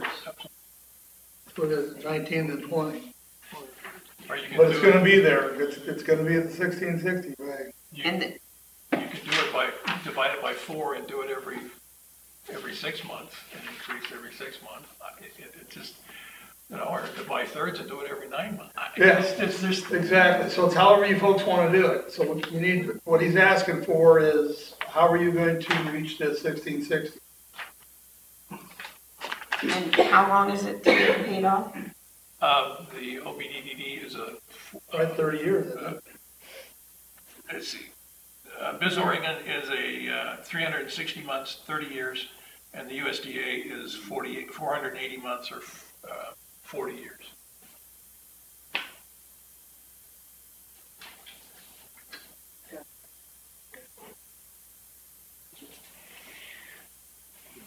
And I would just say on this, you know, in doing our sewer, when we first did the sewer, they made it too large. And so whatever that did to it, so we lost the years of that payment. When they when we re-added, when we stretched the city limits, we ran the sewer system further out. When we did that, so all that system's new. We didn't do anything, I believe, to the treatment plant, and we didn't do anything to the original collection system. So the original collection system that went down to the park has been here since the early 70s, at least in there. And if you look at the stuff, and you probably should get them the new ones, the books on that too, so they can look at it. There's hundreds or more than 100 problems with it that allow water to come into it, or broken pipes, or places where there's a lot of issues. Now, we're going back into this before the last one's paid off, so that's where the bill's up, and then we're still paying on the original sewer plant, and it hasn't lasted long enough to have to do this. My opinion is with what we're doing right now, because we're actually going to go back and fix up this collection system that's kind of all settled in now. So some of the issues were settling and all that. They're going to come in and sleeve this in a lot of places, put in new stuff in a lot of places. I believe that the collection system is going to be in a lot better shape, and by it being in a lot better shape, our treatment plant is going to work a lot better. And they're taking the treatment plant and it had two big halves. We're taking one of the two big halves correctly and then having it. So we're actually get ourselves to a position where we can actually run the system off of at a lower rate and run it efficiently off of lower rate. It is not running as designed. We're going to make it so it runs exactly as designed. Exactly. So I believe that, I don't know, but I believe that we're going to have this thing in a position where it potentially can go way beyond. That's the hope, is it goes beyond the 30 or 40 years we're paying this thing off, so eventually it's still running when we get an opportunity to start putting money away for the next time you have to maintain it. Because what we took on is basically going through the whole system and repairing the whole thing. So 40 years is a long time, but the hope and they say these things only last 20, 30 years, whatever. But I think with what we're going after here, I believe we can get more, that we're going to get more longevity out of it.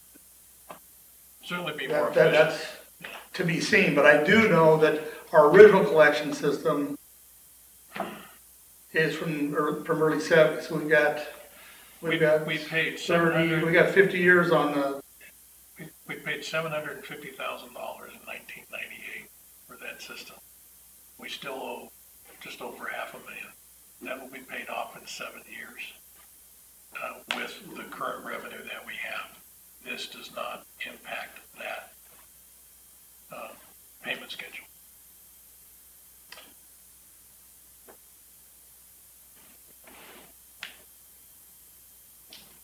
So anyway, he's asking for how we want to set up this payment schedule. I'm okay with option 2. Bruce, do you have an opinion or where you want to head on this? Yeah, I'm with Richard. I think it's more in the first year. It's a lot shorter step with option 2 than it is with option 1 when you hit that second year. So I prefer option 2.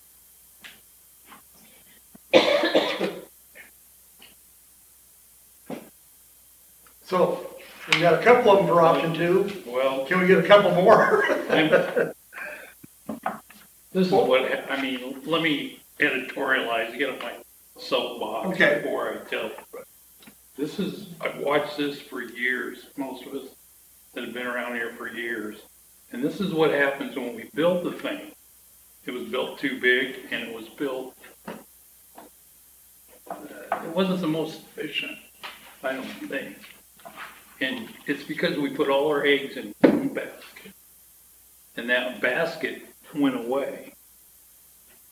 And so now we've kicked this can down the road, just like we have the water and just like we have the streets and everything else. Well, now we're at a point now where this is what we had to do. I don't like it, but we've been talking about this for 3 years. Yeah, we got to do it. So, option 2. I'm all right with option 2. You go with that? Are we good with that? Okay. It's just less confusion, I think, for the customer. if you see a little amount and then you see a great big amount. Yeah. So, if you just keep it, Well, you know, unfortunately, the amounts keep coming out. Yeah. yes, I know. But, Thank you. okay, review of financial policies. This is our annual review. If there's anything you want to change, you know.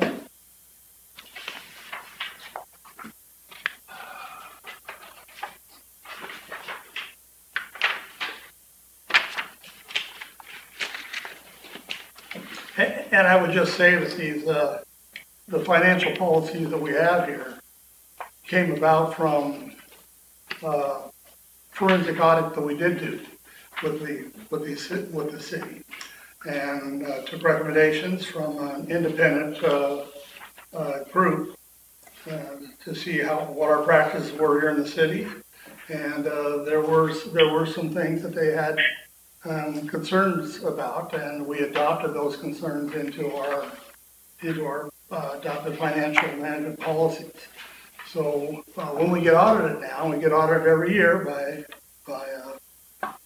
the accredited CPA auditor. Auditors our books.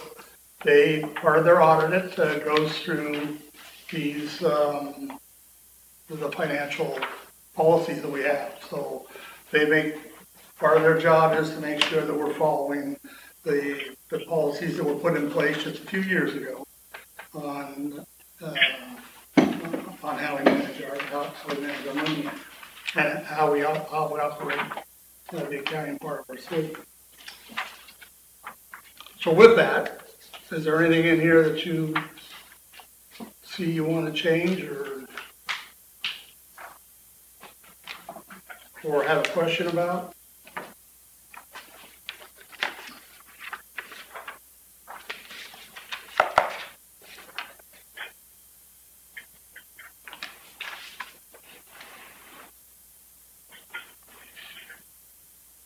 My comment is, when I was first elected to the council, that was one of the things that I wanted was an forensic auditor to come in here because the finances were all, messed up. And it was one thing I ran on. And we went through this. We took their recommendations, and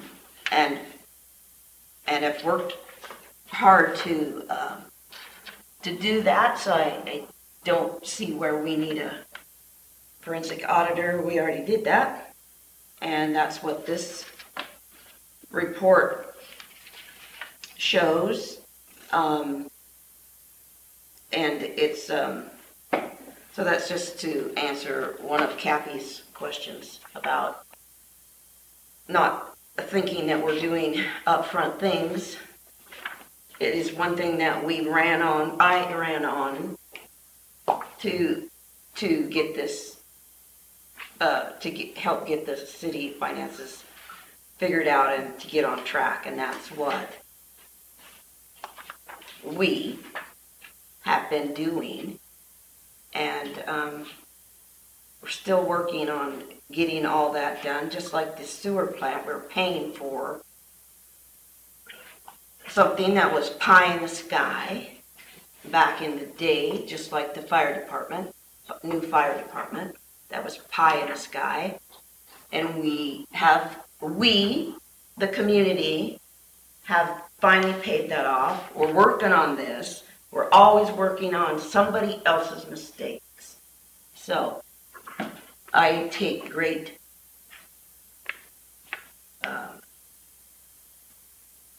I'm not sure the right word to say when somebody comes in and says, well,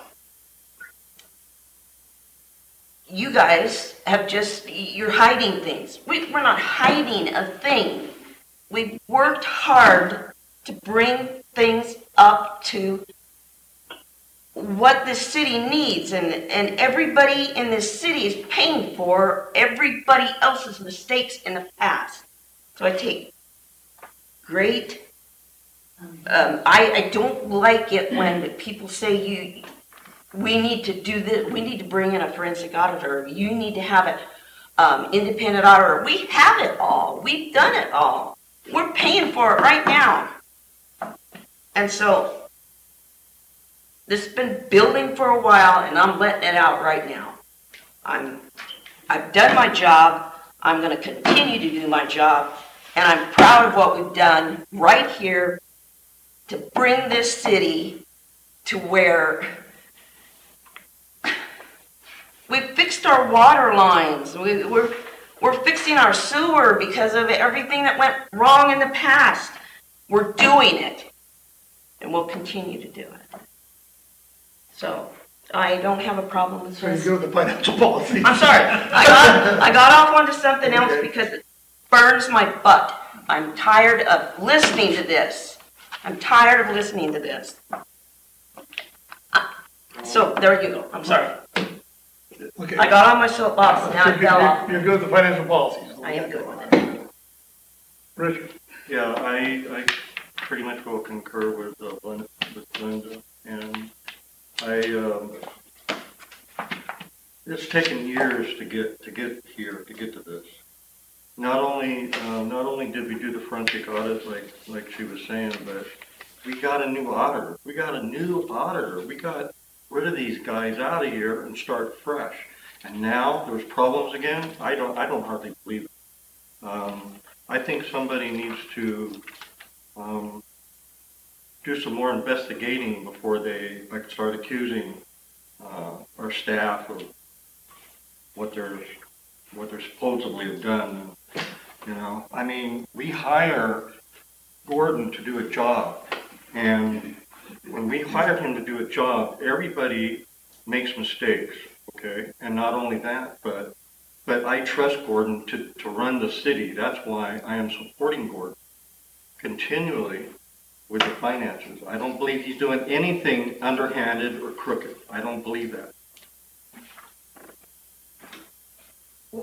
Well, I would just say though too that we do have new auditors. They say that it's a good idea that every so many years you should turn over auditors.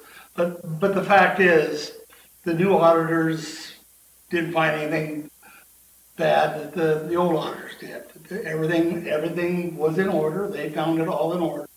What we did is we did a forensic audit. We did the audit on the building of the fire hall. And so we did it on a very specific thing. It was a $2 million project. So and there was a lot of checks, a lot of money spent on it. That forensic audit found nothing. Everybody totally believed there had to be something wrong with how that project went. The forensic auditor found nothing. And our new auditors found nothing wrong with the old audit. So yes, we have, so basically, over the years, there's been questions about all of this, but everybody that we've brought in, everything we've done, have not found any issues other than there's some policies we had here, and they did feel that our policies, some of the ways that we did things, lent opportunities for things to happen. They did not find any issues. They just found that we were weak in some places, that we could shore that up, and that's what this policy did. But nobody found anything on anybody, on either auditing group. So we've had three of the forensic was a third accounting group. So we've had three different accounting groups come in here and be part of the city during my time, and none of them have found an issue other than the potential. And so that's what the management policy is here, is to take a look at to be able to address some potential things that could happen for us. So it's always good to take a look at this, to say, is it working, or are things working? I'm not really good at this, so but the fact that it is here and we have it, and this is a policy that the auditor does look at this policy, who understands this stuff, and they go through this city and ask the questions, and how they look at our books is falls around how this policy is set up. So even Glenda talks about us cleaning things on up. We've never cleaned a thing up that was an issue. What we did do, what I believe this council has done, has paid us bills. We had the fire hall, they weren't paying the fire hall. They'd held off on doing it. We decided to pay the fire. There were things that we did where we've been trying to get the bills paid. That's been a big process. That was a big thing of Glenda's. That was a big thing of I think Richard, when he came in on that too, was Bobby was part of that too, was just basically say, let's pay our bills. You know, we got a bill, if somebody's created a bill, what is it? And let's figure out a way to get it paid, and I think the council's worked really hard at that. But as far as any issues with how this city is run, we've had 3 accounting groups take a look at this thing with the idea of what can you find? And not a one of them has found anything other than potential. There could be, and we've changed the policy to try to protect those potential areas. So I'm good with what we have in here. And is there any, Bruce, is there anything that you wanted to add to this, or is there anything you wanted to address on the financial policy management? No, I think the policy's been working well. I mean, it's really made a difference around budget time, so I don't want to change it. Anybody else looking? Well, Bobby? If you remember back, I think it was 4 or 5 years ago, our budget committee, we had some folks who were very meticulous, and more power to them. Yeah. Because I was on the budget committee then, and it was not a 2 or 3 meeting budget. It was, it went. I mean, I think we had to get an extension. Yes. Because Mary Ann said, well, I got to have something today. And so we were meeting a lot. And all these things are on the record.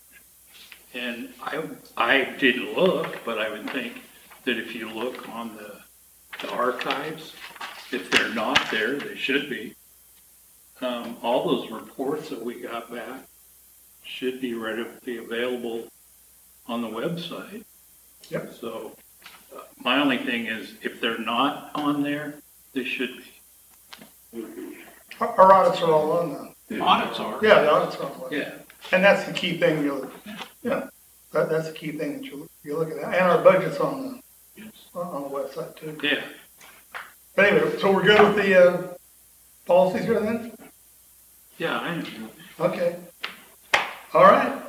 We'll see it again next January. City Administrator Zimmerman's report. Thank you. Camera operator, we haven't had any applications yet. We'll keep it open about 2 weeks. Jules had a comment you want to make on that? I was wondering if we could have high school students or college students come in and they need credits, if somebody could come in and run them that way. Like, sometimes The you what? need credits for school to run the cameras. Instead of hiring somebody, Oh, you could okay. reach out Yeah.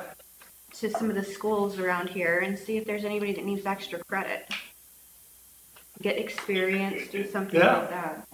Yeah, send a notice to Hood River Valley High or Stevenson High or. The only thing is you have to understand that our system's a pretty glitchy. It is. Well, then Glitchy they'll learn system. how It's to- like that's going to be good for kids coming. Yeah, maybe the younger the kid. Yeah, they we're going to do it. Well, maybe they'll have some ideas. All right, thank you. We'll do that. Yeah. We'll do that. Also printed for you the Columbia Gorge Economic Indicators, the January edition. Hood River County unemployment is up 0.2% from year to year. But we're still one of the lowest unemployment rates in the state. I also included for you the memo from Amanda Hoey to the Hood River County Commission with our economic development ranking. It's going to be very interesting for you to go through and see what those projects are that have been ranked. The top 5 one was the Hood River Bridge, the top 5, Hood River Bridge replacement, Bridge of the Gods maintenance, workforce housing, the safe route to school, that was Hood River's, and the electrical upgrade project for the city of Cascade Locks, so that we can provide power to the businesses that are wanting to come here. Joint work group for economic development. Unfortunately, we had to cancel the meeting last week because we did not have a quorum. Richard is on that, the mayor is on that, and Deanna was on that. So we need to replace Deanna on the member of the council to replace Deanna on the joint work group for economic development that meets on the 4th Thursday of every month except November and December. Who would you like? Who would like to be on it? Economic development, joint city and port. It's a good spot. Okay. All right, Sarah's on. All right. Sarah? All right, thank you very much. And we're Cascade Locks live stream and like us on Facebook. All right, thank you. What's up to 5? What was I'm that? sorry, what? How do we get bumped up from 5 for the purchase of the substation? This is the community economic development is, please forgive me, it's a game. We're still learning. We are winning, but we have to be on the list somewhere in order to get funded. So if we're in the top 5, we're really good. Number 1 is the Hood River Bridge because it's $300 million, and we've got to keep that at the forefront of all of our federal and state funders. And the Bridge of the Gods maintenance over the next 15 years is $54 million. So that's why they got ranked 1 and 2. If those bridges go down, our economies are really going to be hurt. And so that's why they were ranked higher than our electric projects. You know what's in that? The cantilever project for the bridge, that's separate from, This is just the repair. No, this is, it's all tied into this. Okay. The cantilever, the bike ped path on there is, the state is funding $900,000 to do the preliminary engineering, concept engineering.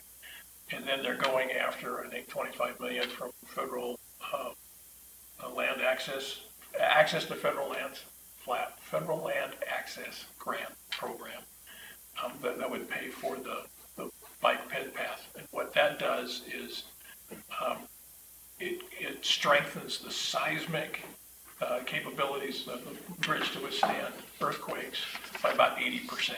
So that's and it's all grant money. The issue that the port has right now, that under FLAP grants, if any money goes to a toll bridge, 80% of that money has to be spent. 80% of the tolls have to be spent on the bridge.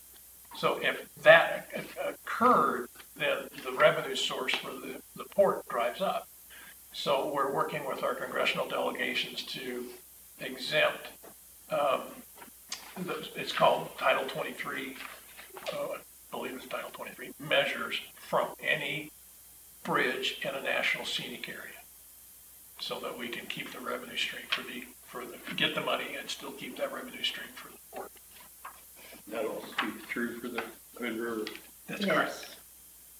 Hood River would definitely go belly up if they didn't have their I can't imagine. toll on their bridge. Thank you.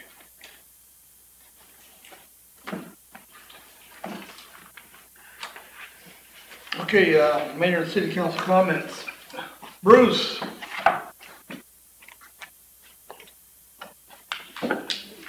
Comment.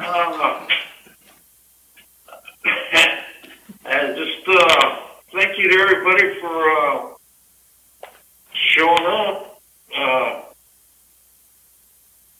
And that's about all I have, Your Honor. Thank you very much for the opportunity. Sarah. Yeah. It's been interesting. It's a lot for me to absorb, just like I said when I decided to run.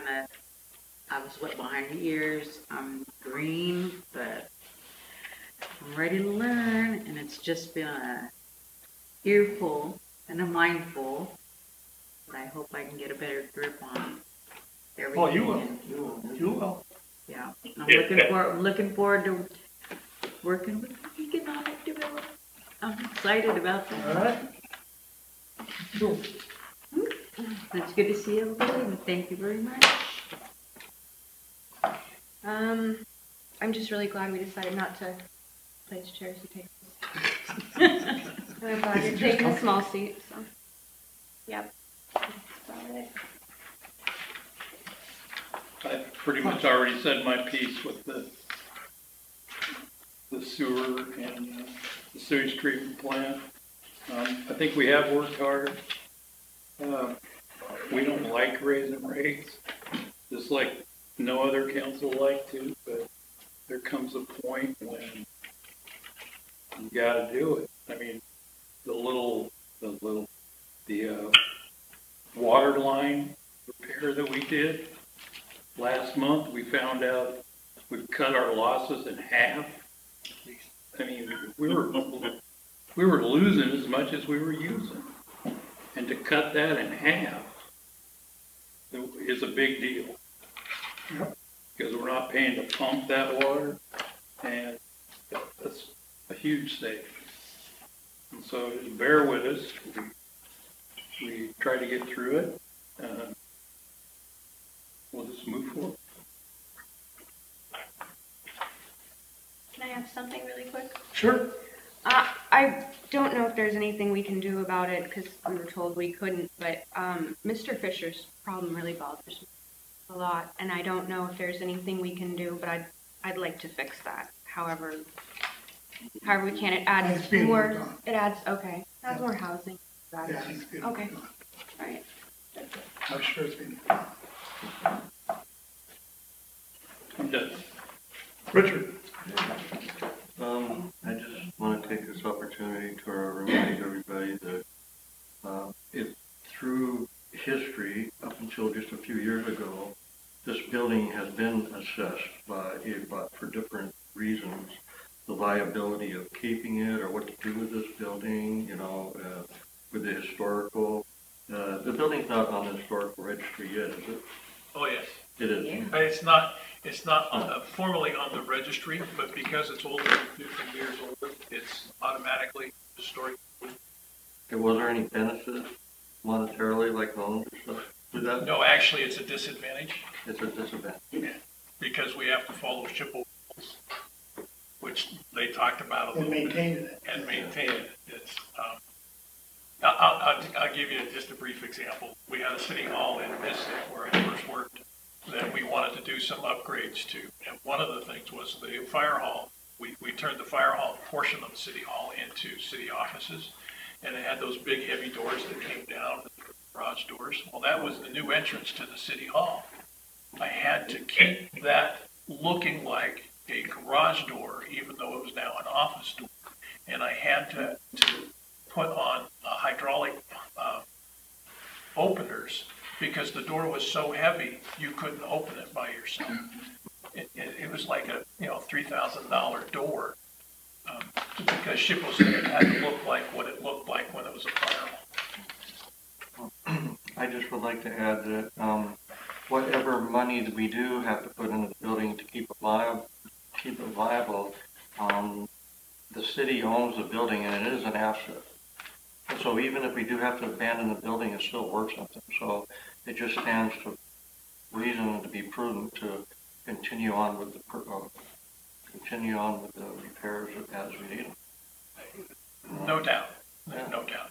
But what we're talking about is a complete overhaul and not Band-Aid, polygrip, wire. Right, but that could be done in stages, just like any other project.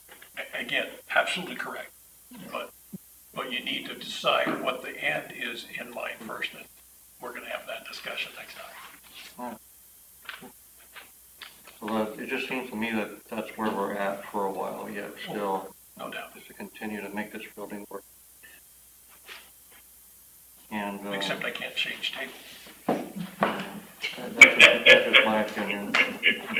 So, but what I was talking about earlier, I just, you know, when that's what happens a lot of time in government is people want to micromanage and take away from a manager's ability to run things according to the way that they need to run them. And everybody has a different management style and would come in here and manage the place totally 180 different degrees from what Gordon is doing.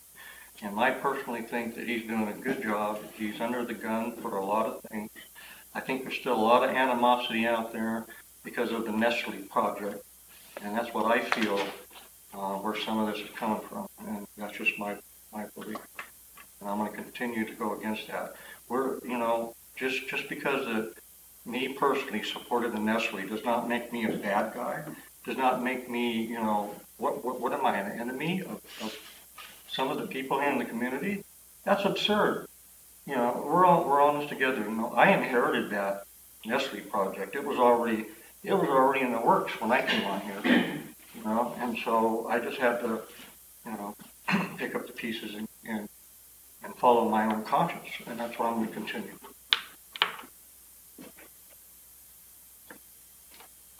Linda? I think that I already said enough on that. I'm going to thank the city, the council, the staff for everything you do. And this building is history in Cascade Locks. It seems that we get rid of a lot of history. And I'm not for removing this building and building some modern looking thing. This is part of Cascade Locks. Been here a long time. I think it's probably going to be here a lot longer.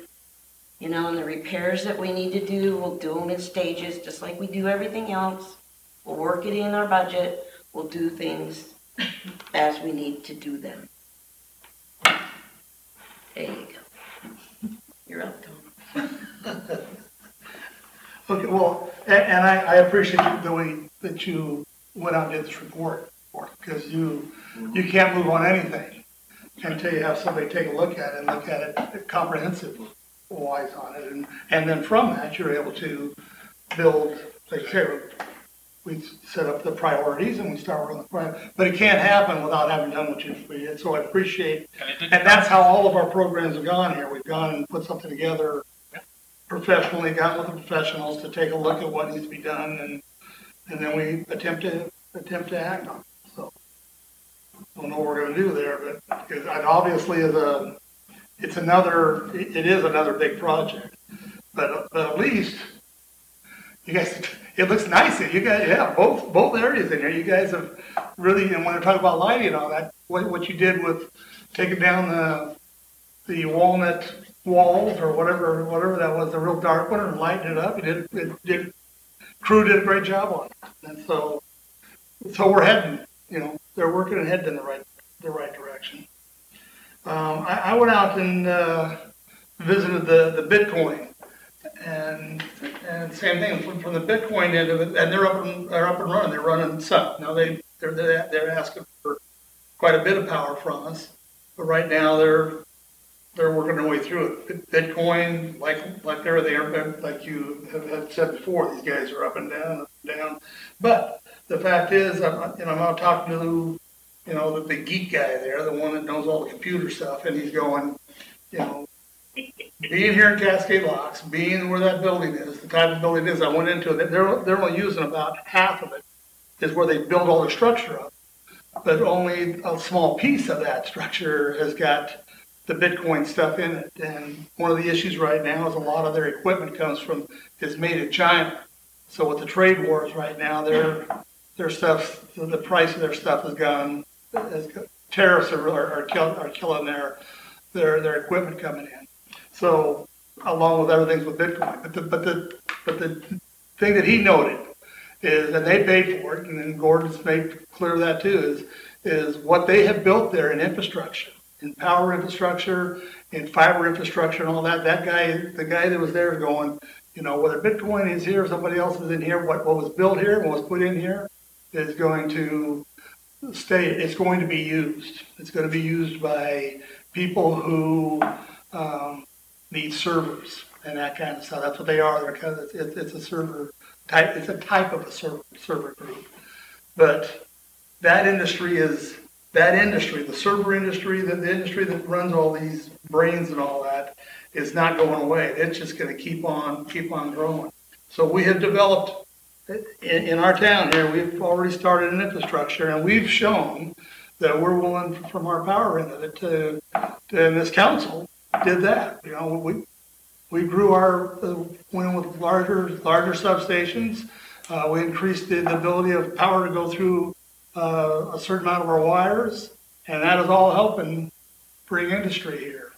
But Bitcoin's starting out slow, but they're running, so there's power coming through it. So we're making a little bit, but right now it's a little bit, but it's an interesting thing. You just got a big old warehouse building, and on the east side of it, because it's set up so that the building's perfect, because the main area of winds and coolness and all that that's what electronics need. They need to be cooled off. They got great big fans. They don't do it they don't cool with water. They cool with our air and our temperature and all that here. They like the environment we're in here. So fans going that way, and they're going to they're going to open up the west side. It's just going to be open with filters and all that on it. While the east side's got the big fans pulling the air through it. That's how they dissipate the heat. But yeah, they're in there. They've got 2 big solid transformers there. They've got lots of big wire in there to add servers to it. The framework, the superstructure of what they need there to grow is all there. Now all it is stick it in these, just adding servers to it. It's really good shape, and I maintain that what we did there is gonna pay off for us in the long run too. So I think we're on the right track here. Obviously, what we're doing is going to cost money, but I also see that this council, any time that we get an opportunity to help folks out that have a hard time managing some of these things, some of these extra costs that we have, we come up with we'll continually attempt to develop programs as resources present themselves to us. So this council is going to do all it can and that's what its job is, to make it as good as it can for the citizens of the town. So again, I'm proud to be on the councils I've been on. I'm proud to be on this council. So how are we doing here? We're at 9:30. That's not too bad. Again, I've been here to midnight. Or so we did okay. So we did okay. Other matters? Okay, I won't do adjournment. I move to adjourn. Second? Been moved to second adjourn. All in favor, say aye. Aye. Aye. All opposed? Yeah, we're adjourned. Thanks, Bruce. Good night. All your audits are here, I checked. What's that? All your audits are here, I checked. Okay. All right. Yeah, well. 2018 hasn't been Yeah. posted yet.